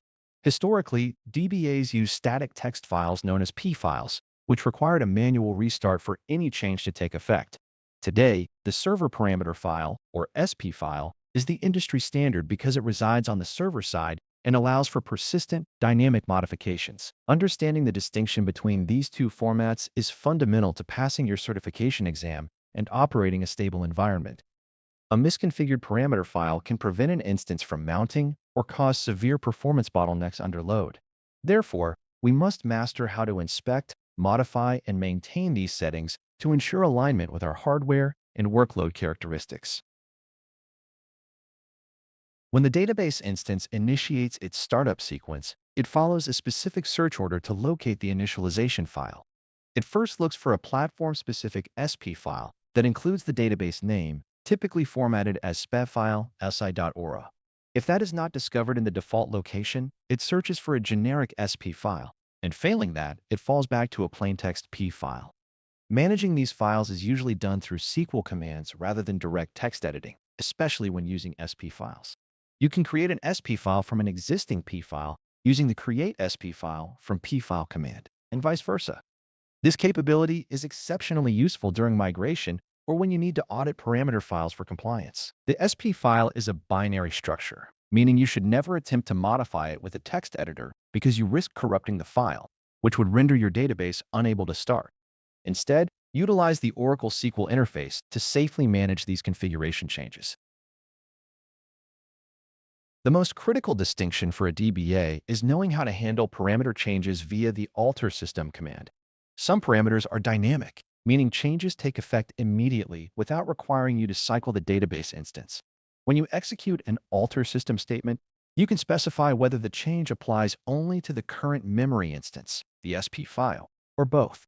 If you only update the memory, the change will be lost the next time the database is shut down. Conversely, updating the SESP file ensures that the change persists across reboots, which is typically the desired outcome in a production environment. However, some deep-level kernel parameters are static and remain locked until the instance is explicitly shut down and restarted. Identifying which parameters are static and which are dynamic is a skill you will refine as you gain experience with performance tuning. This level of configuration control is precisely how we optimize the memory footprint to prevent unnecessary swapping or contention. Properly configuring the initialization parameters is the bedrock of database performance tuning. If your memory allocation for the buffer cache or shared pool is undersized, you will constantly fight contention and I/O latency. Conversely, overallocating resources can starve the underlying operating system and lead to resource exhaustion. As an administrator, you must evaluate the specific application load and the available hardware capacity before defining these values. When you manage these files effectively, you move from merely keeping the database running to actively orchestrating its performance. This requires a disciplined approach to documentation and using the SP file as the single source of truth. As we proceed through the practical management tasks in this chapter, remember that every parameter change should be intentional and monitored through the database's internal diagnostic views to verify your assumptions about performance improvements. See you in the next lecture. Welcome back. In this session, we will examine the mechanics of the Oracle instance lifecycle and how to manage the transition between various database states. To understand the lifecycle of an Oracle database, we must first look at the transition from a non-existent state to a functional one. When you issue a startup command, the database instance moves through phases, beginning with the no-mount state. During this stage, the instance reads the initialization parameter file, allocates the system global area, and initiates background processes. If the configuration is sound, the instance moves to the mount state, where it locates and unlocks the control file. It is at this specific moment that the instance acquires metadata regarding the data files and redo log files required for operation. The final transition is the open state, where the database performs consistency checks and ensures that all data files are ready for user input. If you encounter failures during these transitions, your primary diagnostic tool is the alert log, which records the specific stage where initialization stalled. Managing the shutdown of an instance requires a nuanced understanding of how Oracle treats existing user sessions. A shutdown normal command acts as a polite request to the database, forcing it to wait until every connected user logs off before proceeding. This is the most consistent method, but is rarely practical in high-traffic environments where sessions might remain idle for hours. Alternatively, shutdown immediate terminates active sessions and rolls back uncommitted transactions, which is generally the preferred approach for planned maintenance. While this causes a temporary disruption to users, it ensures that no partial transactions leave the database in an inconsistent state upon restart. There is also the shutdown transactional option, which allows existing transactions to complete but prevents new ones, offering a compromise between the patience of normal and the urgency of immediate. The most aggressive option at your disposal is the shutdown abort command, which should be reserved strictly for emergencies. When you abort an instance, Oracle performs no cleanup, effectively killing all background processes instantly. While the data files remain intact, the next startup will require the database to perform instance recovery upon opening to reconcile the inconsistencies created by the abrupt disconnect. You are essentially shifting the work from the shutdown phase to the startup phase, forcing the database to read redo logs to undo or redo changes. Always treat this as a last resort, as the risk of requiring media recovery increases if a hardware failure occurs simultaneously with an ungraceful termination. Your goal as an administrator is to prioritize the integrity of the data structures while maintaining the availability expected by the business. Effective startup and shutdown management hinges on your ability to monitor status transitions in real time using dynamic performance views. You should frequently verify the state of your instance using views like byInstance to confirm its current operational mode. When troubleshooting, the first logical step is always checking the alert log for Aura errors that might explain why an instance failed to mount or open. These logs provide a timestamped narrative of the background processes attempting to initialize the instance, which often points directly to missing files or corrupted parameter settings. By mastering these transitions, you ensure that your maintenance windows remain predictable and that your database remains a stable foundation for the applications you support. Reliability in administration is rarely about heroic recovery efforts, and almost always about disciplined adherence to these fundamental operational states. Until our next meeting. Welcome to the chapter on dynamic performance views, where we will demystify how Oracle provides real-time visibility into the memory and processes of your database instance. We will specifically focus on the view family to equip you with the practical skills needed to monitor system activity and identify performance bottlenecks effectively. Dynamic performance views, which are prefixed with the $V symbol, are the primary window into the current state of an Oracle instance. It is a common misconception that these views represent physical tables stored on disk, but in reality, they are virtual tables derived from memory structures in the system global area and control file information. When you query a vir view, the database engine executes code to pull raw data directly from the SGA, reflecting the instance's state at that exact millisecond. Because these views are dynamic, the data is transient and resets whenever the instance is restarted, which differentiates them from static data dictionary views. Understanding this distinction is fundamental because it informs how you should interpret the data you see during a heavy workload versus an idle state. You must treat these views as volatile snapshots that capture the behavior of background processes, session states, and memory consumption. By consistently observing these trends, you build a mental model of how your specific configuration reacts to user traffic. To monitor system activity effectively, you will frequently interact with views such as VOS YSS TAT and VOS Sessions, which provide aggregate and granular insights respectively. VOS Engine is particularly useful when you need to pinpoint which user process is consuming excessive resources or which sessions are currently blocking others due to lock contention. If you observe that your buffer cache hit ratio is suboptimal, you might look at VSDB object cache chash or VCBH to understand how data blocks are being managed in memory. Similarly, views like VRSURERA are invaluable for identifying poorly optimized queries that may be consuming excessive memory in the shared pool.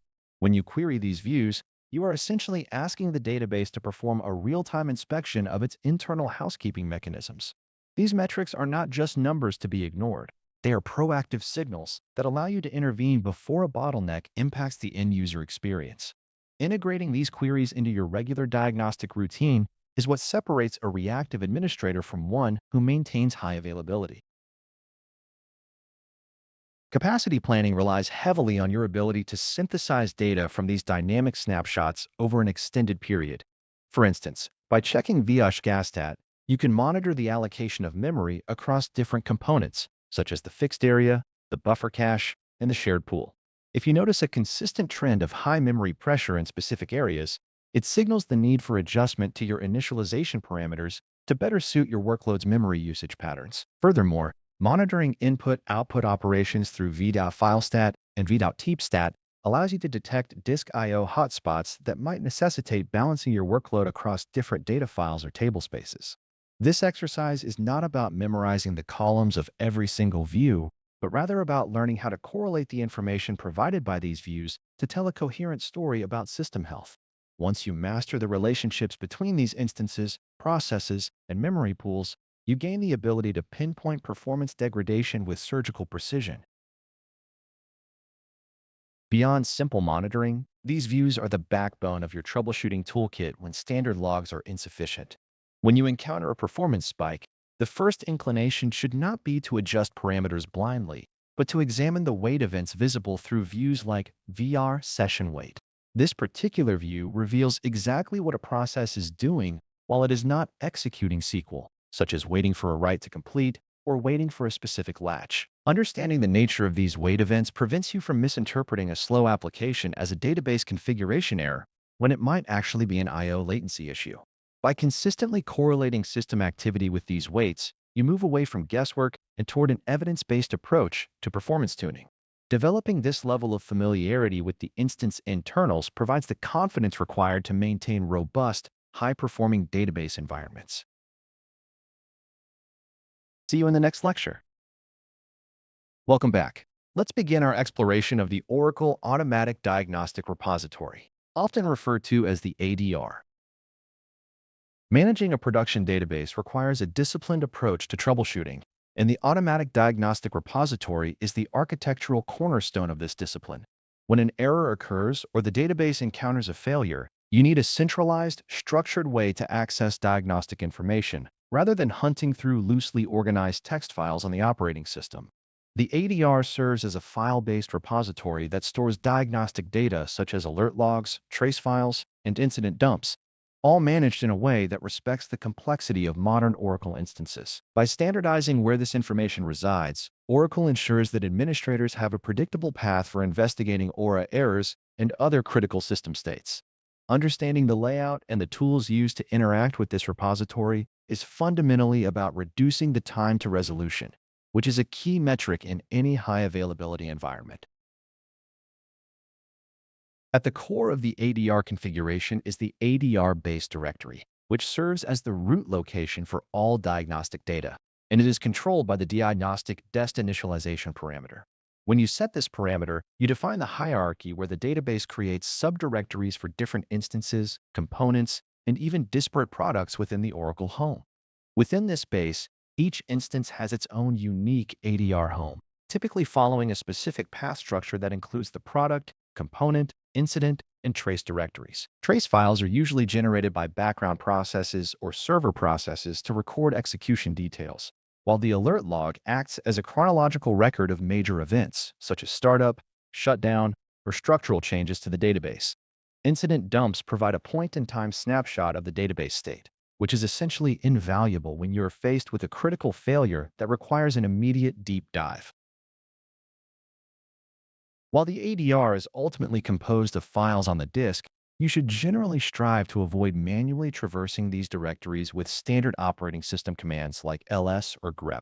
Instead, Oracle provides the ADR CI utility, a command line interface specifically designed to view, report, and manage the contents of the diagnostic repository.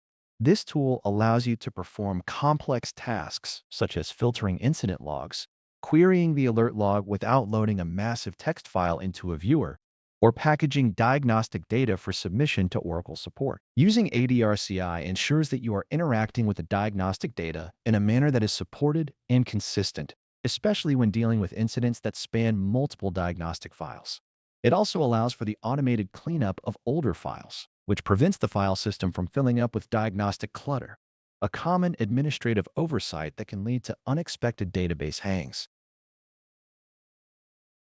To effectively investigate an issue, you typically begin by identifying the problem via the alert log, and then correlating that timestamp with the information found in specific trace files generated at the same time. When you trigger an incident in the database, the ADR captures all the pertinent details, placing them into an incident directory that includes a unique ID for that specific failure. By using the show incident command within the ADR-CI interface, you can quickly group these details to see a cohesive view of the error, rather than attempting to interpret disconnected lines in a raw text file. This methodical approach elevates your troubleshooting from guesswork to a data-driven process, allowing you to present a clear, documented case of what caused the failure. Developing this proficiency is essential for any professional managing Oracle systems, as it represents the difference between a quick recovery and a prolonged, stressful period of downtime. I look forward to seeing you in our next video. Welcome back. In this lesson, we will explore the data dictionary, which acts as the architectural foundation for everything you need to manage within an Oracle database. The Oracle Data Dictionary is essentially the heart of the database, consisting of a collection of read-only tables and views that maintain information about the database state. Whenever you create an object, grant a privilege, or modify a physical storage parameter, the database automatically records these changes within these underlying system tables. Because these tables are owned by the user sys and are stored in the system tablespace, you should never attempt to modify them directly using data manipulation language. Instead, Oracle provides us with predefined views that allow us to query this metadata in a controlled, readable, and secure manner. Understanding how to navigate these views is a non-negotiable skill for any database administrator, as it provides the transparency required to audit system configuration, identify object dependencies, and perform health checks. Without the data dictionary, the database would be a black box, making it impossible to diagnose performance bottlenecks or verify security postures effectively. To make this metadata accessible while maintaining rigorous security boundaries, Oracle categorizes dictionary views into three distinct scopes: user, all, and DBA. Views prefixed with user display information about objects owned by the current session user, essentially acting as a private window into your own schema. When you query a view beginning with all, the database returns information about all objects your user has access to, whether you own them or have been granted specific object privileges. Finally, views prefixed with DBA provide a global, unrestricted perspective of the entire database instance, allowing administrators to inspect users, storage allocation, and system privileges regardless of ownership. You will find that these views often share identical structures across levels, meaning a column found in user tables will likely exist in all tables and DBA tables as well. This naming convention simplifies your workflow, as once you understand the core metadata, you can switch between scopes simply by changing the prefix of your query. As a practitioner, you will frequently leverage these views to reconstruct the state of your environment during administrative tasks or security reviews. For example, if you need to determine which users have been granted specific system privileges, querying DBA SYSYR privs is the most direct path to obtaining that audit trail.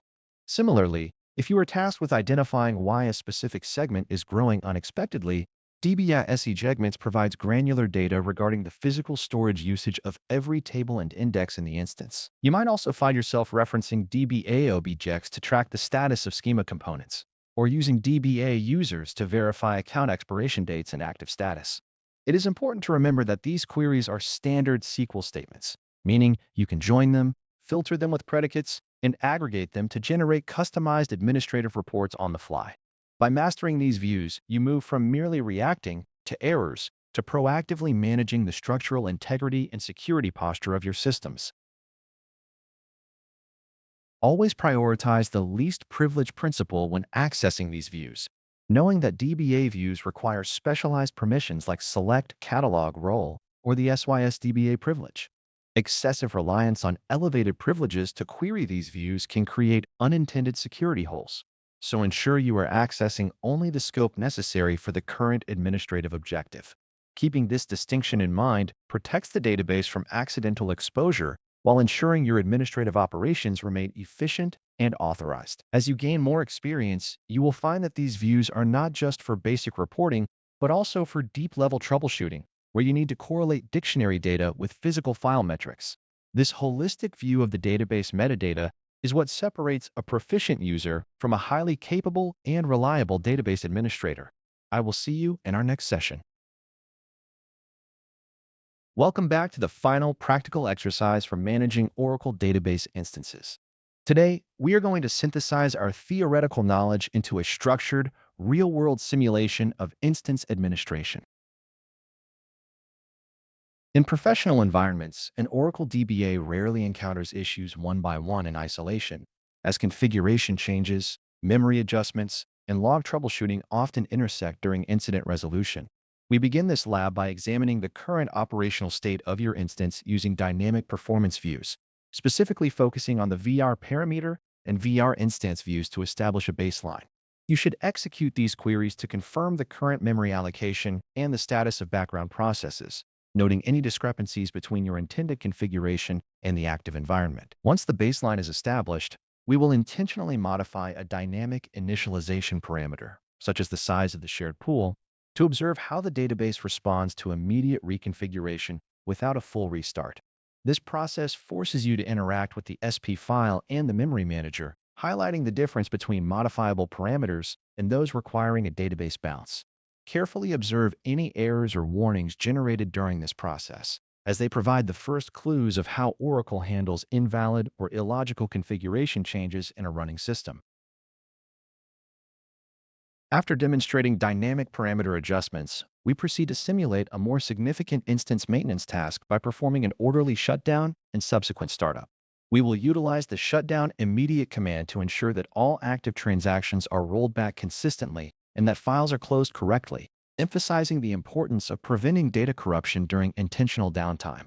Following the shutdown, we will initiate a startup sequence, paying close attention to the progress phases from no mount to mount, and finally to open. This transition phase is critical because it relies on the availability of the control files and the consistent state of the redo logs, both of which are common points of failure in production environments. You must verify that the instance reaches the open state by querying v.instance once more, which provides concrete proof that your configuration changes have persisted through the lifecycle transition. If the instance fails to open, this is where your diagnostic approach moves from simple verification to deeper investigation within the automatic diagnostic repository. The final phase of this lab requires a deep dive into the diagnostic and log files, such as the alert log, which acts as the definitive historical record of your instance activities. Locate the alert log within the ADR home directory, as understanding the path to and the contents of this file is non-negotiable for any successful DBA performing root cause analysis.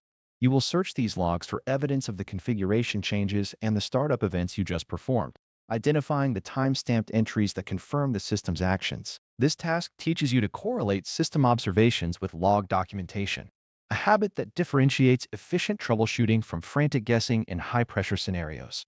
By linking these logs to the specific parameters you modified earlier, you gain a clearer picture of how Oracle documents its internal state transformations.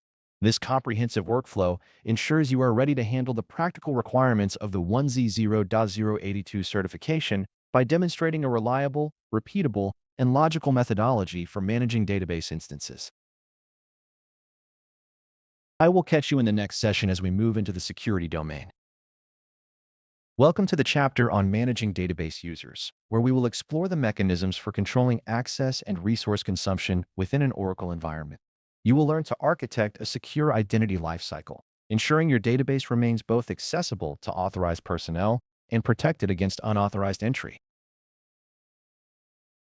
In Oracle, every user account is essentially a security principle that exists within the database, but it is crucial to distinguish this from the concept of a schema. A schema is a logical collection of database objects, such as tables, views, and stored procedures, that is owned by a specific database user. While many beginners conflate the two, you should keep in mind that a user is an entity that can connect to the database, while the schema is the container for the objects they create. This relationship is one-to-one by default, as every user has a schema associated with their username, but the user does not necessarily have to own objects within it. Understanding this distinction is fundamental when you manage permissions, as you are granting access to the objects contained within a schema, often mediated by the privileges assigned to the owning user. When you create a user account using the create user statement, you must immediately consider the method of authentication. Most environments rely on password authentication, where the database verifies the user's secret against the hash stored in the data dictionary. However, you can also utilize external authentication, where the validation is delegated to the operating system or a directory service like LDAP. This is handled via the identified externally clause in your SQL statement, which shifts the burden of trust to the host environment. By separating your authentication strategy, you can align your database security posture with broader infrastructure requirements, such as single sign-on or centralized identity management. Relying on the database itself for password management requires consistent enforcement of complexity and expiration through profiles, which we will address in subsequent discussions. Resource management is an often overlooked aspect of user administration, specifically regarding how a user interacts with physical storage. When you define a user, you specify a default tablespace and a temporary tablespace, which dictate where the objects they create will reside and where sort operations will perform their disk I/O. If you fail to assign these, the database defaults to the system-level settings, which can lead to rapid fragmentation or space exhaustion in critical system tablespaces. Furthermore, you must define quotas on these tablespaces to limit how much physical space a user can consume. Without a quota, a user may inadvertently fill up a disk by creating uncontrolled amounts of data, essentially launching a self-inflicted denial of service attack on your storage subsystem. Managing the life cycle of an account requires more than just creation and deletion. It demands proactive security maintenance. You will frequently interact with account status controls, such as locking and unlocking users, or setting expiration dates on their credentials. Locking an account is the standard response when you suspect unauthorized activity or when an employee leaves the organization, as it preserves the object ownership and audit history without allowing the user to initiate a session.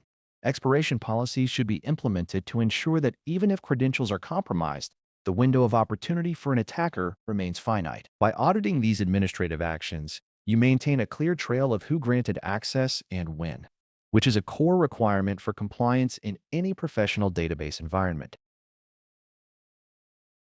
See you in the next lecture. Welcome back. In this lecture, we will explore the mechanisms Oracle Database provides for securing data through the implementation of system and object privileges. Security is fundamentally about the principle of least privilege, which dictates that a user should only possess the minimum set of rights necessary to perform their specific job functions. In Oracle, we distinguish between system privileges and object privileges, each serving a different purpose in governing access. A system privilege is a right to perform an action on the database as a whole, such as the ability to create a table, which is a data definition language or DDL task. Conversely, object privileges allow a user to perform actions on specific schema objects, such as selecting from a table or updating rows, which typically involves data manipulation language or DML operations. Understanding this distinction is vital because system privileges manage the environment and structure, while object privileges manage the data content itself. If a user needs to drop a table, they require the drop any table system privilege. But if they only need to modify the records within that table, they strictly require object-level privileges like insert or update. When we grant these privileges, we often need to delegate the authority to manage them to other users, which is where specialized clauses come into play. For system privileges, we use the with admin option, which allows the grantee to grant or revoke that same system privilege to other users or roles. It is important to note that if you grant a system privilege with this option, the grantee can pass it on indefinitely, creating a potential security footprint that requires careful auditing. On the other hand, the with grant option is specific to object privileges and behaves somewhat differently regarding the scope of authority. When an object privilege is granted with the with grant option, the grantee can pass that specific object privilege to others, but the revocation of the original privilege cascades to all users who receive the privilege from the intermediate grantee. This cascading effect is a critical nuance you must master to ensure that revoking a user's access does not inadvertently create unintended gaps or persistence in security. Maintaining a secure database requires constant vigilance, and Oracle provides a robust set of data dictionary views to help you monitor who has been granted what access. You should be familiar with the DBA SYX privs view, which lists system privileges granted to users, and the DBA tab privs view, which catalogs object privileges granted on tables and other objects. By querying these views, you can perform audits to identify excessive permissions and ensure that your security policy remains aligned with your organizational requirements. Regularly checking these views allows you to detect if a privilege was granted via these special options, or if a user has accumulated rights that they no longer require for their daily tasks. Managing these grants effectively prevents unauthorized access and limits the potential for accidental data modification, which is the cornerstone of responsible database administration. See you in the next lecture. Welcome back to our exploration of security administration. We are now focusing on role-based access control, a fundamental mechanism for scaling your security management. In any non-trivial database environment, granting privileges to individual users leads to an administrative nightmare that is nearly impossible to maintain over time. Think of it as managing dependencies in code. If you hard-code every detail into every user, changing a single security policy requires touching every account manually, which is error-prone and inefficient. Roles act as a layer of abstraction, allowing you to group related privileges into a single named entity that you can treat like a discrete object. By granting these roles to users, you decouple the definition of a job function from the specific individuals who perform that function. When a user changes roles or responsibilities, you simply revoke one role and grant another, rather than recalculating the granular permissions needed for their daily tasks. This practice not only improves maintainability, but also ensures consistency across your entire user base, making your security posture audit-ready and predictable. Oracle provides a selection of predefined roles, such as connect and resource, which serve as useful starting points but are rarely sufficient for production environments. The connect role traditionally offers basic connectivity, while resource was historically used for creating database objects, though these have evolved significantly in newer versions of the database. Relying solely on these built-in roles often leads to a least privilege violation, where users are granted more access than they actually require to perform their jobs. Consequently, your best strategy is to define custom roles tailored to specific business requirements, such as a read-only analyst, a data entry clerk, or an application service account. You create these using the create role statement and subsequently populate them by granting specific system or object privileges to that role. This modular approach allows you to build a hierarchy of security where a base role can even be granted to another role to create specialized permission tiers. Once you have defined your roles and assigned privileges, you must understand how they behave at the session level after being granted to a user. Unlike system privileges that are immediately and permanently active, roles can be toggled on or off, providing a way to enforce contextual security without needing to remove the grant itself. You can use the set role command to enable specific roles for your current session, which immediately applies those associated privileges to your user context. This is particularly useful for administrators who might only want to engage a high-privilege role, like an export role, when they are actively performing a task, keeping the rest of their session restricted. If a role is password protected, the set role command requires you to supply the appropriate credentials to activate it, adding another layer of security for sensitive administrative roles. This granularity means that even if a user holds many roles, they are only as privileged as the subset of roles they choose to activate, effectively mitigating the damage from a compromised session. The scalability of this approach becomes evident when your organization grows from 10 users to 1,000. Instead of auditing individual permissions for every employee, you audit the membership of roles and the privileges assigned to those roles. When a business process changes, you update the role, and the change propagates to every user who holds that role instantly. This approach mirrors good software engineering principles, where you prefer composition over duplication, ensuring that the database remains a structured, secure, and manageable system. As you gain more experience, you will find that roles are the backbone of organized database access, allowing you to focus on high-level security architecture rather than repetitive, low-level user management tasks. Always maintain a clear documentation of which roles contain which privileges, as this map is essential for troubleshooting access issues and ensuring that your security lifecycle remains robust. See you in the next lecture. Welcome back to our journey through database administration, where we now focus on the essential mechanisms for enforcing security and resource governance. In this session, we will examine how profiles act as a fundamental lever for both hardening your database through password management and preventing unauthorized resource monopolization. When we talk about managing profiles, we are essentially discussing a named set of resource limits and password parameters that you can assign to database users. By default, every user in an Oracle database is assigned the default profile, which initially imposes no resource restrictions and minimal security constraints. However, relying on this default state is rarely appropriate for production environments where you must account for different levels of user access and application requirements. A profile serves as a central policy definition that helps you move away from the chaotic management of individual user attributes toward a structured, declarative approach.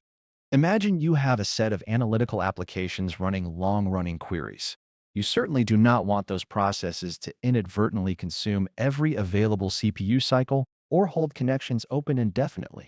Profiles allow you to define limits such as connect time or idle time, directly addressing the health of your instance by killing sessions that deviate from established operational norms. To implement these constraints, we use the create profile statement, followed by specific arguments that dictate how the database should behave under stress. For instance, if you set the idle time parameter to 30, the database will automatically disconnect a session that remains inactive for 30 minutes, thereby reclaiming valuable memory and process slots. When configuring resource limits, you must remember that these are only enforced if the initialization parameter resource limit is set to true. Without this parameter enabled, the database engine will simply ignore your hard work, which is a common pitfall that can lead to a false sense of security. Always verify your current configuration using the VR parameter view before assuming your resource policies are active. This architectural nuance exists because calculating resource consumption for every single session adds a minor performance overhead, which the database engine avoids unless you explicitly request the enforcement. Beyond resource management, profiles are our primary tool for enforcing password security policies that mitigate the risk of brute force attacks and credential theft. The password-related parameters are always enabled by default, regardless of the resource limit setting, which reflects their critical importance in modern security compliance standards. We can define policies such as password lifetime, which forces users to change their credentials after a specific number of days, and password lock time, which dictates how long an account remains unusable after a certain number of failed login attempts. Implementing a failed login attempts threshold is a vital step in frustrating automated password guessing tools. By controlling the password history through password reuse time and password reuse max, you prevent users from simply rotating through the same few passwords, ensuring they maintain complexity over time.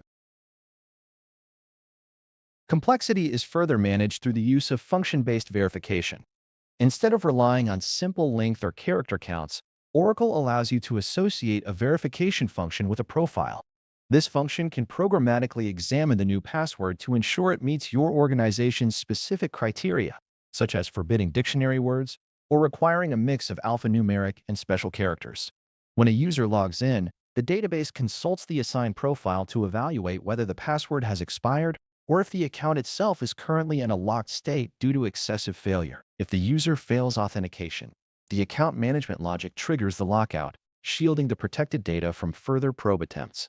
This proactive posture is exactly what serves to keep your database environment robust and compliant in the face of persistent external and internal threats. Assigning these profiles to users is a straightforward process, yet it requires careful planning to avoid impacting user productivity while maintaining a strict security posture. You use the alter user command to associate a specific identity with a custom profile, and this association takes effect immediately for new connections. It is a good practice to create distinct profiles for different categories of users, such as application service accounts that might require longer password lifetimes to prevent outages, compared to human administrative users who should be subject to more frequent rotations. Because a user can only be assigned one profile at a time, your strategy should focus on grouping users by their functional security needs. Regularly auditing the DBAB user's view will allow you to ensure that every user is mapped to the appropriate policy, catching any orphans or accidental assignments to the highly permissive default profile. As you navigate these settings, remember that effective administration is about striking the right balance between the agility of your applications and the resilience of your database against abuse. You are essentially defining the boundaries of reasonable behavior for every connection established within the system. By thoughtfully configuring these variables, you prevent resource exhaustion caused by runaway processes while simultaneously ensuring that identity management follows industry best practices. Think of profiles not as a rigid cage, but as an automated guardrail that maintains system stability and integrity without requiring constant manual oversight. By investing the time to master this feature, you significantly reduce the management surface area for your ongoing security operations. I will see you in the next lecture. Welcome to the chapter on concurrency and locking, where we will examine how Oracle ensures data integrity in highly demanding environments. You will learn the fundamental mechanics required to troubleshoot contention and maintain robust performance in your database systems. In any multi-user database system, the management of concurrent access to data is a critical requirement for maintaining consistency. Oracle utilizes a sophisticated locking mechanism to ensure that multiple sessions can interact with the same datasets without corrupting the underlying information. At the most basic level, a lock is a mechanism that prevents destructive interaction between transactions accessing the same resource simultaneously. Unlike some simpler systems that rely on pessimistic locking at the row level, Oracle favors a multi-versioning architecture. This design philosophy is central to the database's ability to allow readers to view data without being blocked by writers, and conversely, allows writers to proceed without interfering with read-only operations. By decoupling these operations, the system achieves significantly higher throughput than would be possible if every access required an exclusive hold on a resource. To understand the practical application of these controls, we must distinguish between the various types of locks maintained by the database. Data manipulation language or DML locks are primarily concerned with protecting data during transactions, such as when an update or delete operation is in progress. A row-level lock is acquired automatically when a user modifies a specific record, which prevents other sessions from modifying that exact row until the transaction commits or rolls back. Before reaching the row level, Oracle often places table-level locks, known as intent locks, to signal that a transaction is working on some part of the structure. A shared lock allows multiple sessions to read a resource simultaneously, but prevents any of them from modifying it, effectively acting as a safeguard for data stability. Conversely, an exclusive lock is far more restrictive.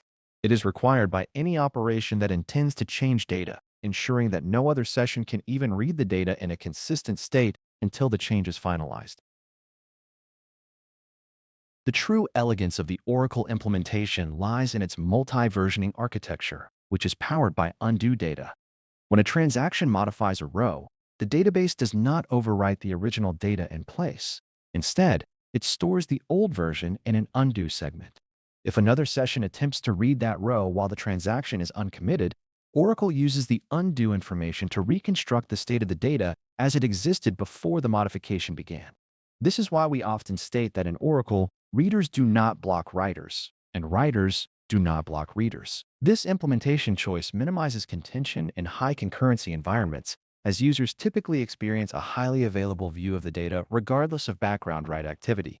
Of course, this does not mean that total contention is impossible, particularly when multiple sessions attempt to update the same physical row simultaneously.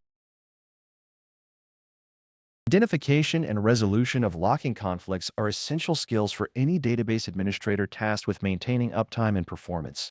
When a transaction waits for a lock held by another session, the database keeps track of these dependencies, often resulting in what we observe as a performance bottleneck. To diagnose these issues, administrators look toward dynamic performance views, such as VDAL lock and VDAR session, to map out which sessions are holding resources and which are waiting for access. By joining these views, you can identify the serial number and process ID of a blocking session, which allows for informed intervention if the transaction has become stuck or deadlocked. A deadlock occurs when two sessions hold locks that the other requires to proceed, creating a circular dependency that the database must eventually break by rolling back one of the involved transactions.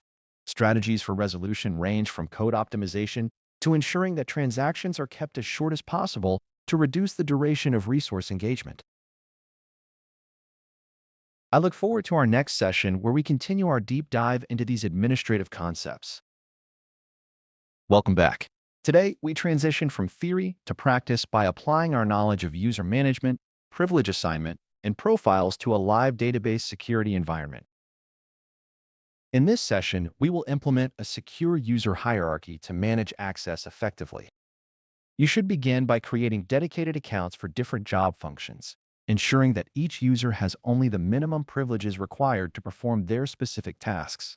This principle of least privilege is the cornerstone of robust database security, especially when dealing with production environments. We will utilize direct grants for specific object access and leverage roles for grouped system privileges to simplify management overhead. When setting up these users, always verify that account statuses are set correctly and that authentication methods match your security policies. Use the Create User statement with appropriate identified by clauses to establish these accounts. Once the accounts exist, you will observe that they are essentially inert until privileges are granted, which is the exact behavior we want to enforce. After establishing users, the next logical step is to enforce resource management and password policies through profiles. Profiles permit you to limit the quantity of system resources a user or a group of users can consume, such as CPU per session or logical reads. More importantly, for security, profiles are where we define password complexity, account locking thresholds after failed login attempts, and password expiration intervals. You should create a custom profile instead of relying on the default one to ensure your organizational security requirements are met precisely. Assigning these profiles to users is a straightforward process using the alter user command, yet the implications for operational stability are significant. If you set the password lifetime to, say, 30 days, verify that your test users receive proper notification before their accounts expire. Failing to monitor these attributes can lead to locked accounts and service interruptions that are difficult to troubleshoot in a high-pressure production environment. When we encounter the dreaded Aura 01031 insufficient privileges error, this is usually an indication that our security model is not correctly aligned with the requested operations. Debugging this requires a systematic approach where you inspect the effective privileges currently held by the user session. You can use data dictionary views like session privs to see exactly what is active for the current user at that moment. Sometimes, the issue is not a missing direct grant, but the absence of a required role that has not been enabled or was not granted at all. If you are using roles, remember that they must be explicitly enabled for the user session, unless they are granted as default roles. Understanding the nuance between object privileges on specific tables and system privileges that permit actions like creating procedures is crucial for accurate troubleshooting. Always document the specific grants you issue during this lab to ensure that the security architecture remains auditable and maintainable. Testing your configuration constitutes the final phase of this security administration lab. You should log in as each created user to verify that they can access the objects they are permitted to see and, crucially, that they are blocked from everything else. Attempt to perform unauthorized operations, such as selecting from a table without appropriate grants, and ensure the system correctly denies these requests. This negative testing is just as important as confirming that valid operations succeed. Inspect the audit logs if you have them enabled, as they provide evidence of both successful and failed access attempts. By moving through this life cycle of planning, implementation, and verification, you gain a tangible understanding of how Oracle manages users and security. This pragmatic experience will prove invaluable when you are tasked with securing a real-world, multi-user database system where data integrity and privacy are paramount. I will see you in the next lecture. Welcome to the chapter on table spaces and data files. We will walk through the physical storage mechanics required to maintain a healthy database environment. In this chapter, we pivot from logical database concepts to the practical, physical layer where your data actually resides. Understanding how Oracle maps table spaces to data files is the bedrock of database administration because it directly impacts performance, recoverability, and long-term capacity planning. By the time we conclude these modules, you will possess the expertise to build, modify, and monitor storage structures without relying on guesswork. You will learn to automate complex tasks using Oracle-managed files and ensure that your database remains operational even under heavy, unpredictable workloads. This precision is exactly what separates professional DBAs from those who simply manage a service. A table space is a logical storage unit that groups related data together, while a data file is the physical operating system file on your disk that backs that storage.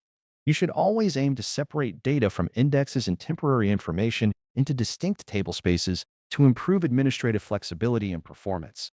When you create a table space, you define the name and the underlying data files that hold the segments. If you find that a tablespace is running out of space, you have the option to manually resize an existing data file or simply add a new one to the tablespace. This allows your storage capacity to grow dynamically as your application requirements evolve over time. Oracle Managed Files, or OMF, simplifies this entire process significantly by using initialization parameters to handle the creation and deletion of physical files automatically. By setting parameters like db create filedest, you shift the burden of file naming and directory management from the administrator to the database engine itself. When you drop a tablespace created under OMF, the database automatically removes the associated underlying files from the file system. This eliminates the risk of orphaned files consuming disk space or manual errors during administrative operations. It remains a best practice to keep your configuration consistent so that the engine can predict where new files should reside. Proactive monitoring is essential to ensure that your database does not suffer from unexpected outages due to disk capacity reaching its physical limit. You can use data dictionary views such as dbay odd data files and dbay peer of free space to keep a close watch on the current distribution of blocks across your tablespaces. These views provide the necessary visibility into the amount of allocated space versus the actual used capacity within each file. By writing simple queries against these structures, you can establish trends that alert you well before a tablespace enters a critical state. A well-managed storage layer is typically invisible to the end user and provides the quiet stability that every enterprise application demands. Relocating data files is another routine task that demonstrates how the physical storage mapping works within the database control file. If you need to move a data file to a different mount point or storage array for maintenance purposes, the process involves bringing the tablespace offline before performing the file system move operations. After relocating the file, you must issue an alter database rename file command to inform the control file of the new location. This sequence ensures that the database maintains integrity while allowing you the flexibility to shuffle hardware resources as necessary. Always verify that your changes are reflected in the dictionary views before you bring the tablespace back online for your users. Catch you in the next session. Welcome back. In this lesson, we will begin our deep dive into managing undue data, exploring its fundamental role in transaction integrity, statement-level read consistency, and the powerful mechanics of flashback operations. If you are serious about becoming an Oracle database administrator, mastering undue management is not optional because it is the cornerstone of how Oracle maintains database consistency during concurrent access. Throughout this chapter, you will learn how to configure undue retention parameters, monitor tablespace usage effectively, and mitigate the infamous snapshot too old errors that plague poorly configured environments. We have designed this module to provide you with the exact technical skills required for the 1Z0-082 certification exam. And, more importantly, real-world database reliability. By understanding how the database handles undue, you elevate your status from someone who simply monitors a database to someone who understands the transactional heartbeat of the engine itself. We will break down complex concepts into manageable, actionable knowledge that ensures you can troubleshoot performance issues and data integrity requirements with absolute confidence. At its core, undue data consists of the information Oracle uses to reverse changes made by a transaction, which is fundamentally different from redo data. While redo data is generated to recreate modifications to ensure durability in the event of an instance failure, undue data is primarily used to provide read consistency and the ability to roll back transactions. When a session modifies a block of data, Oracle writes the original, pre-changed version into undue segments before applying the new values to the data block. This allows other concurrent sessions to query the data as it existed before the modification, ensuring that they do not see uncommitted dirty data. Without this mechanism, high concurrency environments would suffer from inconsistent result sets, as queries would reflect mid-transaction state. It is exactly this architectural choice that allows Oracle to maintain such high levels of performance even under heavy write loads. To manage this data, Oracle employs undue tablespaces, which are specialized storage areas managed automatically by the database server. The parameter undue management, which should always be set to auto, tells the instance to handle the creation and expiration of undue segments without manual intervention from the administrator. The retention behavior is controlled by the undo retention parameter, which specifies the minimum duration in seconds that the database should attempt to preserve expired undo information. It is important to realize that this is a guideline rather than an absolute mandate. If space is scarce, the database may overwrite unexpired undo to ensure that new transactions can proceed. If you require absolute retention for long-running reporting queries or flashback operations, you must ensure the undo tablespace is large enough to accommodate the growth or configure the tablespace with the guarantee clause. The interaction between long-running queries and undo retention leads us to the dreaded Aura 01555 snapshot too old error, which occurs when a query needs access to a version of a data block that has already been overwritten by new incoming transactions. This happens because the query started a long process and reached a point where the necessary undo information was marked as expired and reclaimed by the system to satisfy newer write requests. Troubleshooting this usually involves looking at your undo tablespace size and the retention time settings relative to the duration of your longest running query. You monitor these trends using dynamic performance views such as Stat, which provides an excellent historical view of undo consumption and can help you identify peak usage times. By analyzing this data, you can accurately estimate the sizing required to support your specific workload and reach an equilibrium where read consistency is guaranteed without blowing out your disk storage. See you in the next lecture. Welcome to our exploration of storage management techniques, where we will focus on maximizing database efficiency through space optimization. In this section, we will examine how to refine storage utilization and mitigate fragmentation to ensure enterprise-grade performance.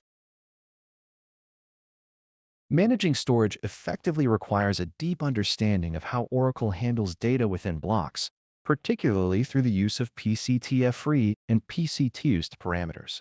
When you create a table, these parameters dictate how the database engine manages the free space inside a data block. PCTF-free defines the percentage of space in each data block reserved for future updates to existing rows, which is vital because it prevents row migration and chaining when the size of a row increases after an update. Conversely, PCTUST determines the minimum percentage of used space that must be maintained in a block before it is considered eligible to receive new insert operations. By balancing these settings, you can tune the frequency with which the database performs block cleanouts and manages space availability for incoming transactions.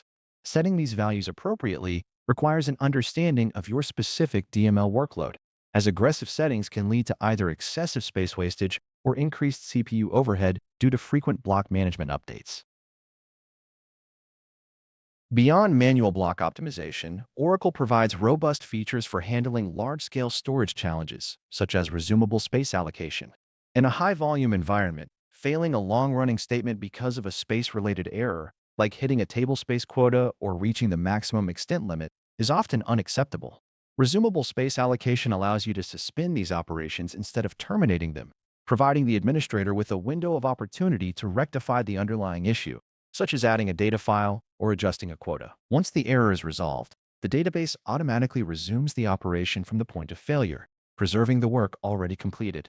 This capability significantly enhances the resiliency of batch jobs and large data loads, ensuring that transient resource constraints do not derail significant processing efforts. Implementing this feature is a matter of setting the resumable timeout parameter, which provides a defined grace period before the database actually halts the suspended session.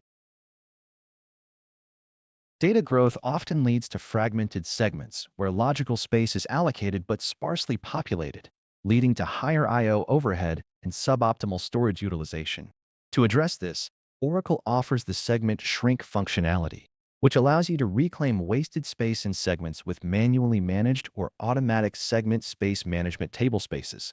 Unlike traditional export and import methods, shrinking a segment is an online operation that compacts the data within the segment and releases the unused high-water mark space back to the tablespace for future use by other objects. This process also updates row identifiers, so it is imperative that index maintenance occurs as part of the shrink operation to maintain data integrity.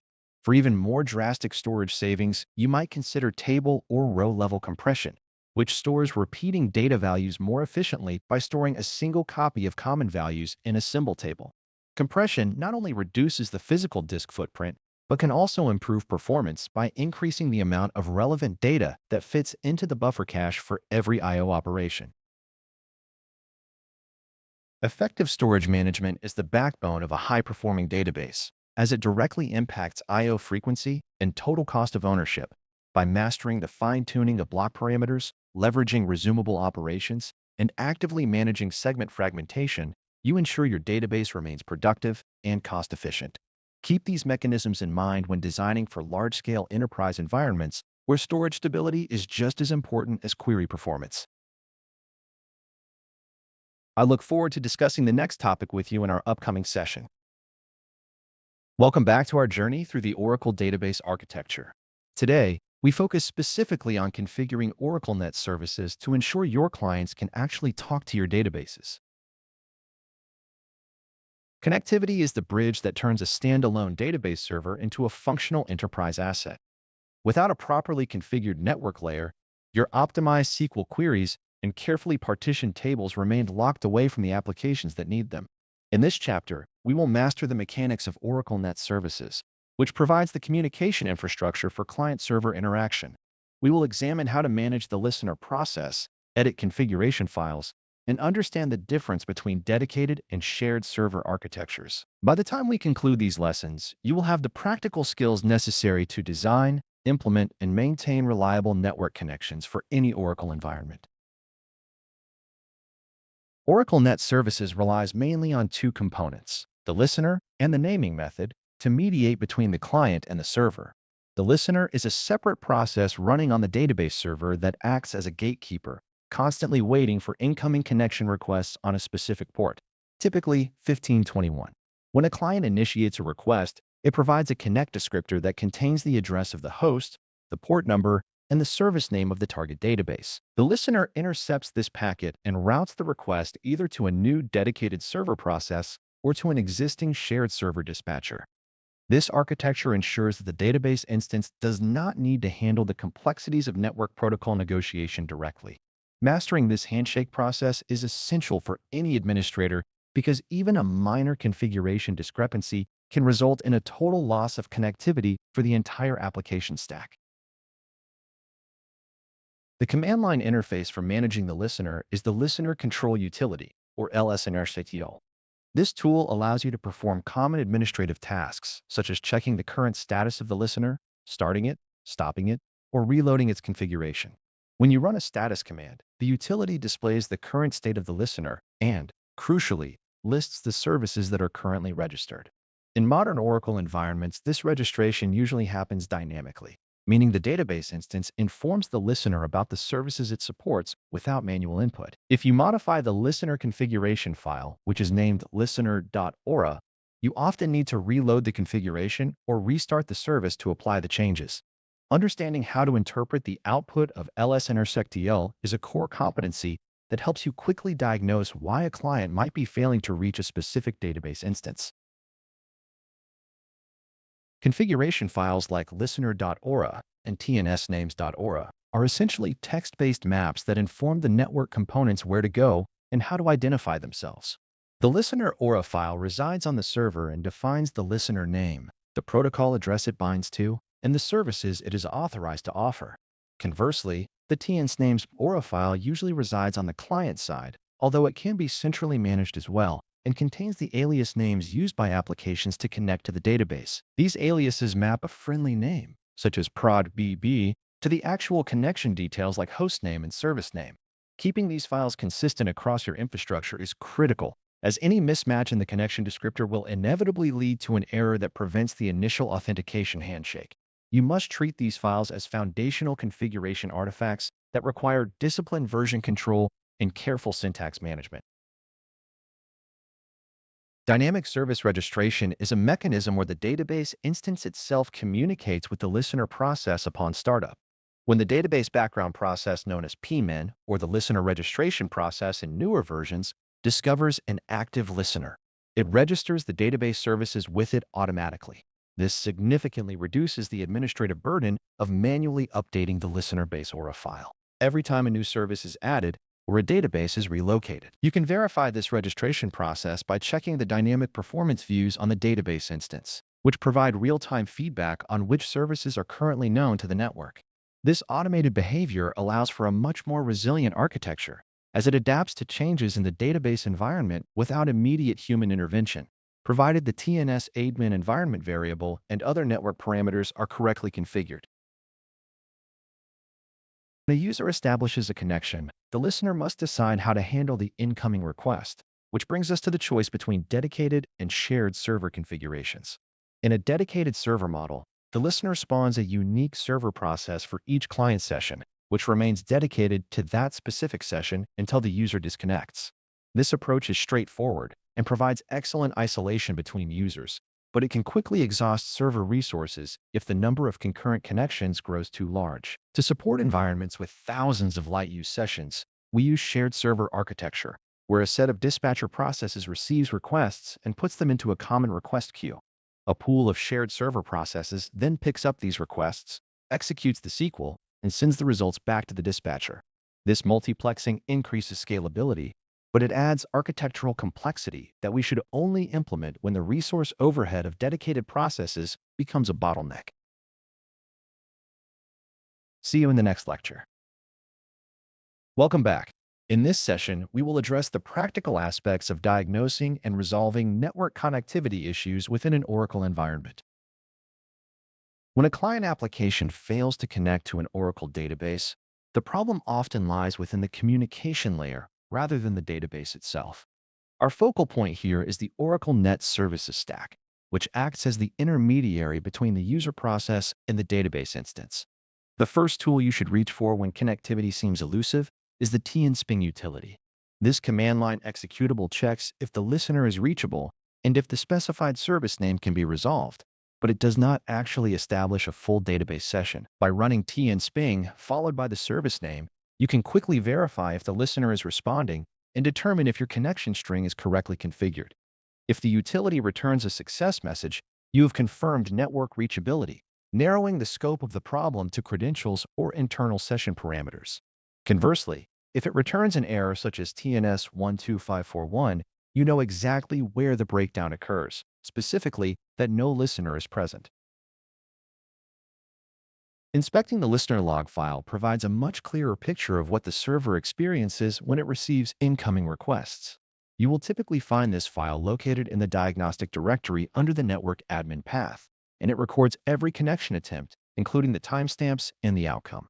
When a connection fails, the log will explicitly state the error code encountered, which is often more descriptive than the generic message shown to the end user. You should pay close attention to the TNS errors listed here, as they often hint at misconfigurations in the listener by ORA file or discrepancies between the service name requested by the client and what the instance has registered. Interpreting these logs requires a methodical approach, ensuring you look for patterns in failed attempts that align with specific network segments or client machines. Service name registration is another area where connectivity issues frequently arise, often due to a mismatch between how the database instance perceives its service name and how the listener expects it to be identified. The database instance uses the local listener parameter to inform the listener about its availability, and if this is misconfigured, the listener will not know how to route incoming traffic correctly.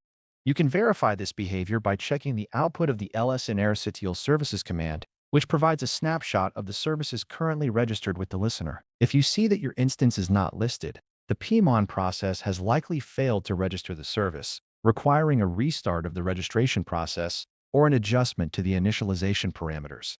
This mechanism is dynamic by design, yet it remains a common point of failure in environments where networking configurations are updated without refreshing the database server's awareness. Sometimes, the standard diagnostic tools are insufficient, and you need deeper visibility into the network handshake process through trace files. Tracing the listener or the client connection generates detailed output that documents every step of the TNS protocol negotiation, effectively creating a flight recorder for your connection attempts. To enable this, you must adjust the relevant configuration files such as sqlnet.ora or listener.ora to set the tracing level to a higher administrative state. You must remain cautious with this approach, however, as verbose tracing can rapidly consume disk space and introduce a performance overhead that is rarely desirable in a production environment. Once you have captured the trace data, you can examine the flow of packets to see exactly where the negotiation hangs or which specific error triggers the termination. Remember to disable tracing as soon as you have diagnosed the issue, as leaving it active will inevitably lead to unnecessary maintenance burdens for your storage systems. Finally, understanding the naming methods supported by your environment is crucial for seamless connectivity in complex database infrastructures. Whether you are using local naming via tsnames.aura, directory naming, or Easy Connect, the client must be configured to prioritize these methods in the correct order. If your environment is set to resolve via LDAP but you have not properly populated the directory, you will experience delays or total failures when clients attempt to connect. You can influence this behavior by modifying the names directory 20 path parameter within the client-side SQLnet.aura file. Keeping these configurations consistent across your fleet of application servers is the best way to prevent the cryptic failures that frustrate end users and create avoidable downtime. By mastering the interaction between these naming methods and the listener's configuration, you ensure that your databases remain reachable even when your networking environment grows in complexity. We have covered the fundamental tools and diagnostic workflows required to maintain robust connectivity. We'll see you in the next lecture. Welcome back to the course, where today we shift our focus toward integrating infrastructure components through a practical lab. We will unify our understanding of storage structures and network connectivity by simulating a real-world configuration scenario. In this session, we are bridging the gap between theoretical knowledge and operational reality by manipulating the foundational layers of an Oracle database. You have previously learned how tablespaces serve as the logical container for data and how data files anchor that data to the physical storage medium. Yet understanding them in isolation often leads to a fragmented perspective. By executing a series of commands to provision these storage units, you will begin to see how the database engine interacts with the operating system's file structure. We will start by creating a new table space and defining its initial data file size and auto-extensibility properties, which is a staple task for any database administrator tasked with capacity planning. You will observe how the data dictionary reflects these changes immediately upon successful execution of the create tablespace statement. Paying close attention to the directory pathing and permissions is essential, as many common administrative failures stem from misaligned expectations between the database and the underlying file system. Once your storage layout is prepared, you will gain visibility into the internal workings of the Oracle storage hierarchy through validation queries. This practical exercise ensures that you are comfortable with the file system level implications of SQL commands before we transition to the network configuration segment. Moving from storage to networking, we must address how client applications locate and communicate with the database instance through the Oracle Net Services infrastructure. A database is essentially useless if the client cannot reach it, making the listener configuration a critical path in every architecture. You will configure the listener through the text-based listener.aura file and verify that the registration process correctly maps the database service to the designated network port. It is common to encounter connectivity issues during this phase, often related to firewall settings, incorrect host names, or mismatched communication protocols between the listener and the instance. We will troubleshoot these connections by utilizing diagnostic tools like the tnsping utility, which provides a fast and effective way to confirm that the service process is acknowledging incoming requests. By manually constructing the service aliases in the tsnames aura file, you will develop a deep appreciation for the network abstraction layer that shields users from the complexities of actual network topology. You will perform a connectivity verification test from a remote client, confirming the full end-to-end flow of data and signaling. This step is not merely about getting a green light on a screen, but about understanding the handshaking process that Oracle performs to authenticate and establish a session. When you manage storage, you are effectively acting as the mediator between the database's logical requirements and the physical constraints of the host environment. The creation of a table space is a deliberate act of resource allocation that demands foresight regarding growth patterns and performance requirements. If you create a data file that is too small and fail to enable auto-extension, your transactions will eventually stall when the space is exhausted, forcing an emergency maintenance window. Conversely, setting data files to grow indefinitely without monitoring can lead to disk space starvation on the server, which is a significant operational risk. During this lab, pay close attention to how you define the storage clauses, specifically looking at how extent management, whether locally or dictionary managed, impacts the long-term health of your database objects. As you populate the table spaces with objects, you will see how these files interact with the physical disk subsystem, reinforcing why proper directory naming and disk striping strategies are so vital for professional database deployments. You should treat every storage configuration decision as a strategic move to ensure both performance and data integrity over the lifecycle of the application. Integrating your storage and network configuration is the final hurdle in mastering the foundation of the 1Z0-0-082 examination syllabus. While exam questions often focus on the syntax of parameters or the structure of configuration files, you will find that a firm grasp of the workflow, from physical storage provisioning to the successful network handshake, makes the correct answers intuitive rather than memorized.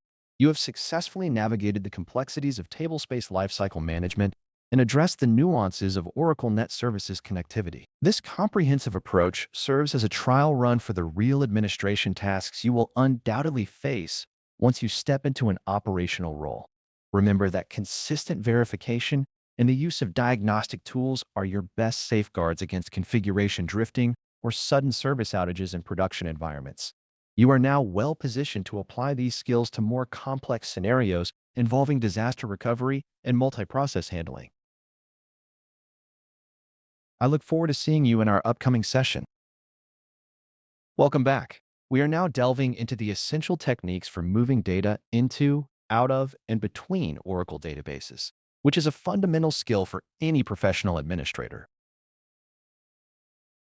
In the professional life of a database administrator, the ability to relocate information is as critical as the ability to secure or query it. Whether you are performing a full-scale migration, refreshing a development environment from production, or simply ingesting bulk data from legacy systems, the tools provided by the Oracle ecosystem are sophisticated and highly performant.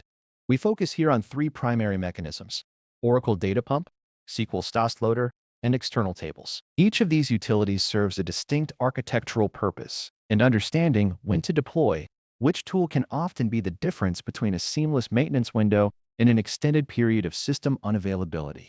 By mastering these technologies, you effectively expand your capabilities to handle large-scale data operations while maintaining systemic integrity and performance. Oracle Data Pump is the standard for high-speed, server-side data and metadata movement. Unlike original export and import utilities, Data Pump operates via server-side processes, which means it reads and writes files directly on the Oracle server, significantly reducing network overhead and increasing transfer speeds.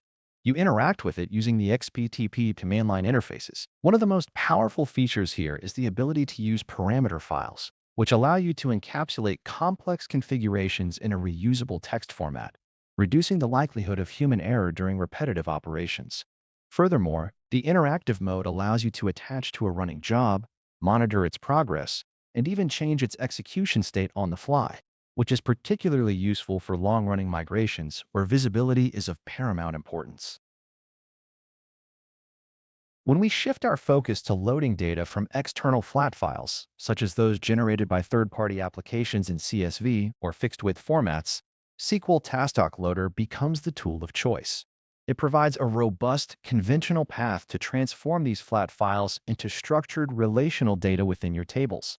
The power of SQL Tastoc Loader lies in its ability to handle complex data transformation rules during the load process and its capacity to manage bad files where rejected records are captured for later analysis. It is exceptionally efficient for high-volume ingestions because it can be configured to perform direct path loads, where data is written directly into the database data blocks, bypassing the SQL processing engine entirely.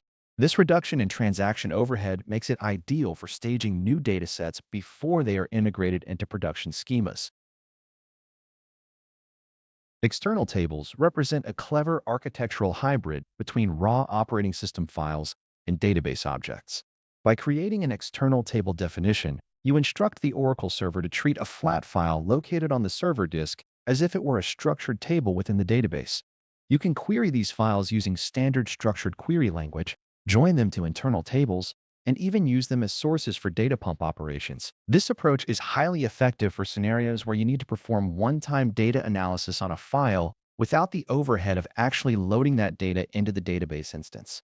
Because the metadata for the file is stored in the data dictionary, the database handles the row processing and data format conversion seamlessly at the time of the query execution. Effective data movement is not merely about moving bytes. It is about monitoring and troubleshooting the process when things do not proceed as planned. Both Datapump and SQL Static Loader generate comprehensive log files that provide granular detail regarding what transpired during the execution, including the exact number of successful records, row mutations, and the locations of any errors. You should regularly consult dynamic performance views and watch the progress of your jobs to ensure that resources are being utilized effectively. If a failure occurs, the log files will point you directly to the offending records. Mastery of these diagnostic logs transforms a potentially stressful recovery operation into a manageable and methodical process of correction. See you in the next lecture. Welcome to this chapter on backup and recovery, where we will examine the mechanisms required to ensure database integrity and availability. We are going to explore the life cycle of data protection, from understanding failure types to the role of log management and recovery structures. In the landscape of database administration, understanding failure is as important as understanding success. An Oracle database encounters various issues, ranging from simple logical errors to catastrophic physical hardware failures. A statement-level failure occurs when a single SQL statement fails due to constraints or syntax, which the database engine handles by rolling back that specific operation. User errors often involve accidental data deletion, requiring point-in-time recovery to bring the data back to a consistent state. An instance failure is more severe, usually caused by power loss or a process crash, which forces the database to perform instance recovery automatically upon restart. Finally, media failure represents the loss of physical storage components, such as a disk drive containing data files or control files, which is the most critical threat to long-term database survival.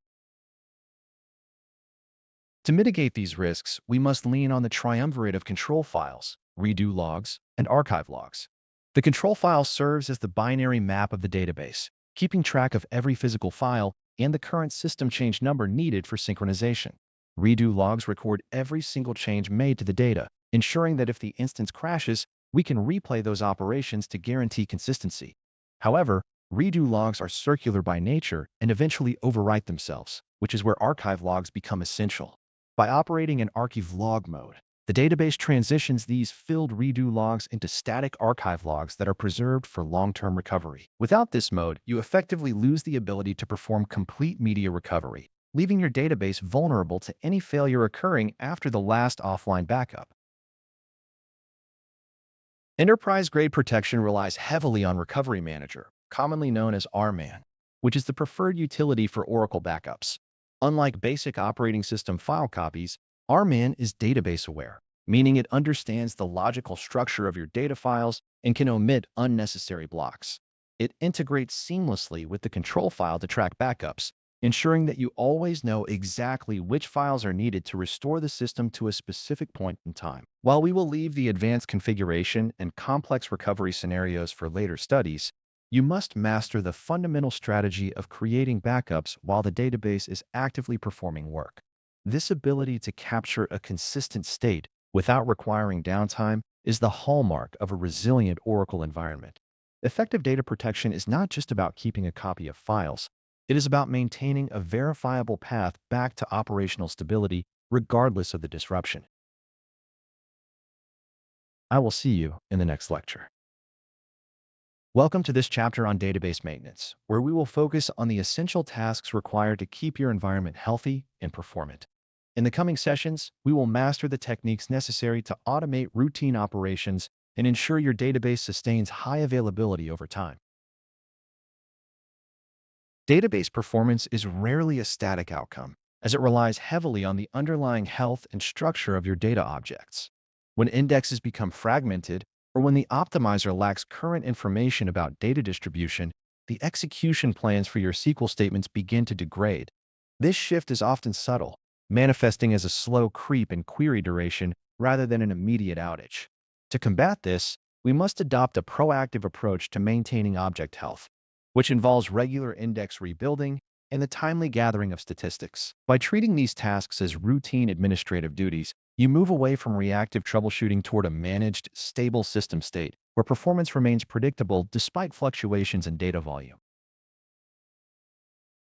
At the heart of modern Oracle maintenance is the Oracle Scheduler, a robust tool designed to handle the complexity of recurring administrative operations. Instead of manually executing commands, you can define sophisticated jobs that run on specific schedules or in response to defined events. These jobs encapsulate the maintenance procedures, such as invoking the DBMS stats package to refresh statistics or managing temporary space to ensure segments have sufficient room to grow. Configuring these automations requires a clear understanding of the maintenance window concept, which allows you to define time blocks when intensive resource consumption is acceptable. When you offload these tasks to the scheduler, you ensure consistency, as human error is removed from the execution cycle through standardized, repeatable job definitions. Beyond simple automation, true database proficiency involves knowing when intervention is actually necessary through the interpretation of diagnostic data. Oracle provides a wealth of information through various data dictionary views and performance reports that act as the vital signs of your database. When reviewing these reports, you should look for indicators like high physical I/O weights or evidence of significant index fragmentation that might be slowing down data retrieval operations. Maintaining your storage structures doesn't just involve physical space management, it involves ensuring that the logical structure of your indexes matches the current distribution of your data, preventing unnecessary overhead during full table scans or index lookups.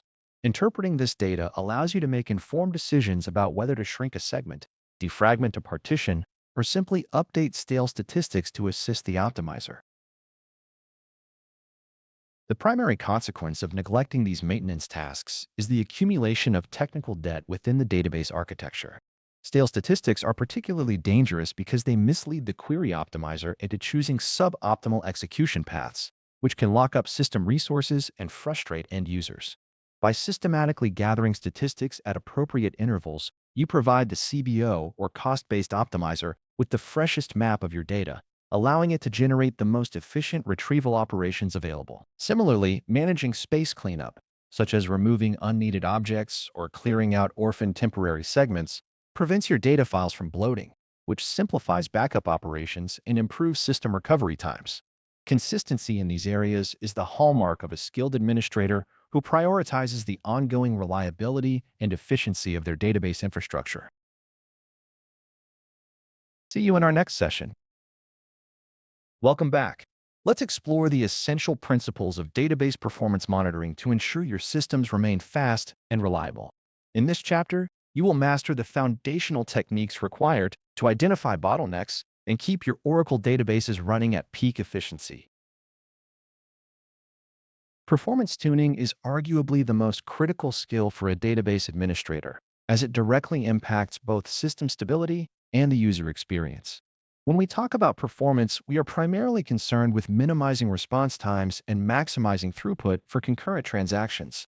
To achieve this, we must first understand that a database system is essentially a collection of resources, specifically CPU cycles, memory buffers, and disk input and output operations. Contention occurs when multiple sessions or processes compete for these finite resources, leading to queues and delays. By identifying whether a bottleneck is caused by CPU saturation, memory thrashing, or disk I/O latency, we can make informed decisions about infrastructure scaling or configuration changes. Without this systematic approach, we are merely guessing, which is a dangerous strategy when dealing with production environments that must meet strict service level agreements. Monitoring the system load requires us to interface with the dynamic performance views, commonly referred to as VIR views, which provide a window into the live state of the instance. These views are populated by the instance as it processes requests and are volatile, meaning they are reset every time the database restarts. For instance, the VU stat view provides an aggregation of system-wide statistics, while VU sessions allows you to drill down into the activities of individual users. By observing these views over time, you can establish a baseline for your normal operations, which is the only way to effectively detect anomalies. Complementing these views are tuning utilities that help interpret the deluge of metrics, allowing us to correlate spikes in resource consumption with specific internal processes. Mastering these views allows you to observe the relationship between your instance configuration parameters and the actual execution behavior of the database engine in real time. While architectural tuning and hardware upgrades are valid strategies, SQL tuning should always be your first line of defense against poor system performance.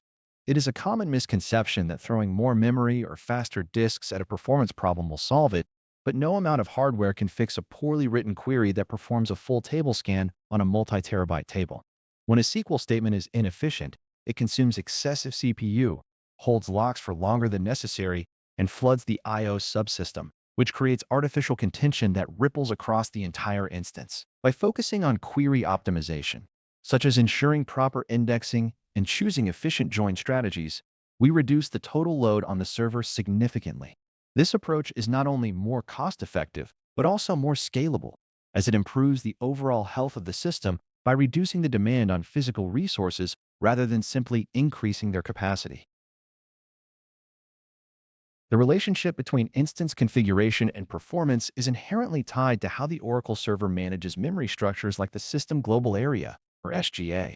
If the SGA is undersized, the database will be forced to perform excessive physical I/O to read data files from disk, which is orders of magnitude slower than reading from memory. Conversely, if memory is overallocated, the operating system might resort to paging, which introduces another layer of latency that is extremely difficult to debug. Monitoring the cache hit ratios and the wait events associated with buffer busy waits tells us exactly how well our configuration aligns with the current workload. As a DBA, your goal is to find the equilibrium where the database instance efficiently services the workload without starving the host operating system of resources. By balancing these configuration knobs against the reality of your SQL workloads, you create a stable environment that can handle growth predictably and reliably. I will see you in the next lecture. Welcome to the final practical session of this movement and maintenance module. In this lab, we will synthesize our knowledge of data pump, automated maintenance, and basic performance diagnostics to solidify your administrative toolkit. Data movement is a fundamental requirement for any database administrator, and Oracle Data Pump provides the most efficient server-side interface for these tasks. We focus our lab today on the XBDP and MTDP utilities, which are far superior to the legacy export and import tools due to their restartability and multi-threaded architecture. When you perform a schema-level export, the metadata and data are moved into a dump file that resides on the server file system. It is critical to define directory objects in Oracle before invoking these utilities, as the database engine requires a secure pointer to the underlying operating system path. You should practice creating these directory objects, granting the necessary read and write privileges, and then executing a full schema migration. If you encounter errors, the data pump log file is your primary source of truth, detailing exactly which object encountered a constraint violation or privilege mismatch during the process. Once we have verified our data movement capabilities, we must transition our attention to the automated maintenance tasks that keep an Oracle environment running without constant manual intervention.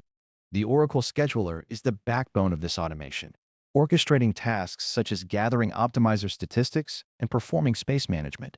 By default, Oracle includes a collection of predefined maintenance windows that execute in the background to ensure that your statistics remain current, which is vital for the query optimizer. During this lab, you should inspect the current status of these jobs using the scheduler views to ensure they are enabled and completing successfully.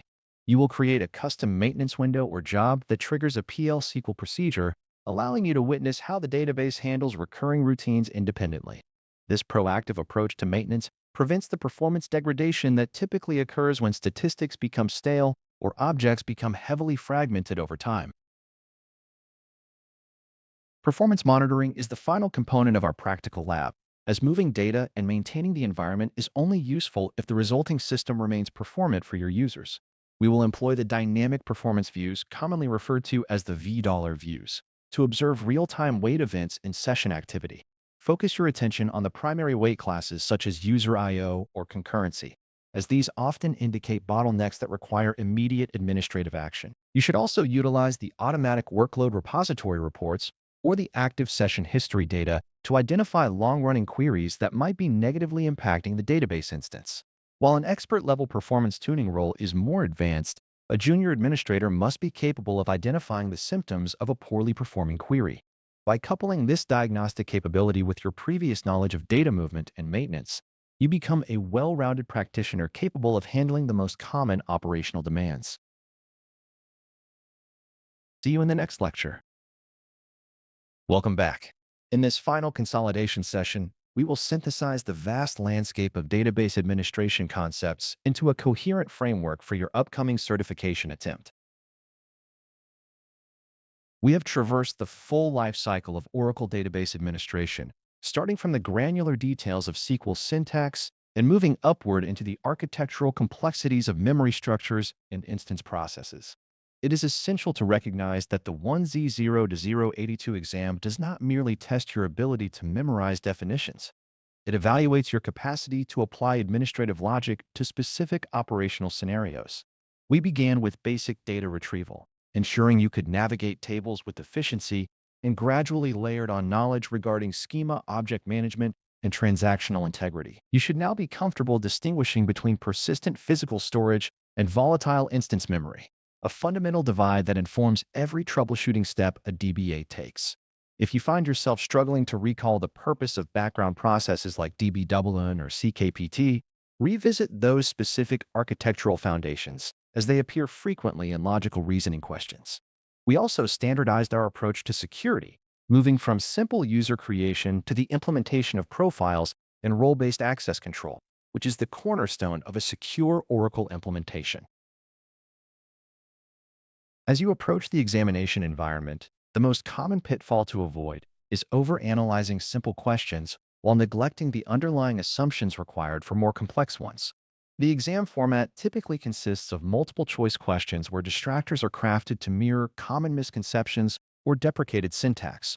You should always read the entire question stem before looking at the provided options, as Oracle questions often include a clause at the end that shifts the context significantly. Strategy-wise, I suggest a two-pass approach. Answer the questions you are confident in immediately, and flag those that require involved calculations or deep architectural mapping for a second review. Do not let one difficult question consume your allotted time, as the test is designed to balance technical depth with time management pressure. When faced with a question about storage management or undue retention, mentally visualize the data dictionary views involved, such as those in the DBA or VDR-Y prefixes, because the structure of the data dictionary is exactly what the exam will ask you to navigate.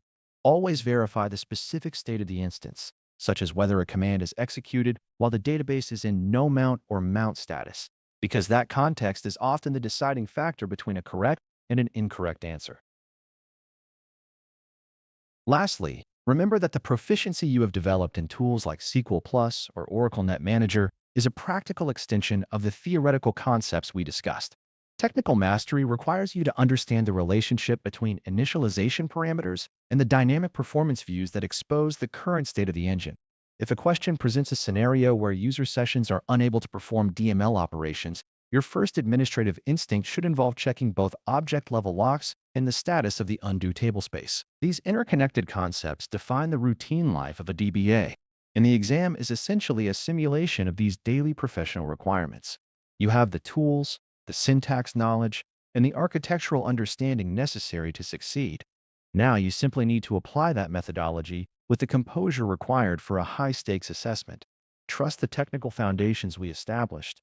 Stay focused on the specific instance state described in each problem, and proceed with the confidence that you have mastered these essential operational building blocks. Good luck with your exam. Welcome to the final chapter of our course, where we reflect on your progress and plot the course for your professional future. We will discuss your achievements and how to translate this knowledge into a formal certification. Reflecting on the path we have traveled, it is clear that you have transitioned from basic SQL proficiency to a comprehensive understanding of the Oracle database architecture. You have learned to navigate the nuances of instance management, the intricacies of memory structures, and the silent orchestration of background processes that keep an Oracle environment operational.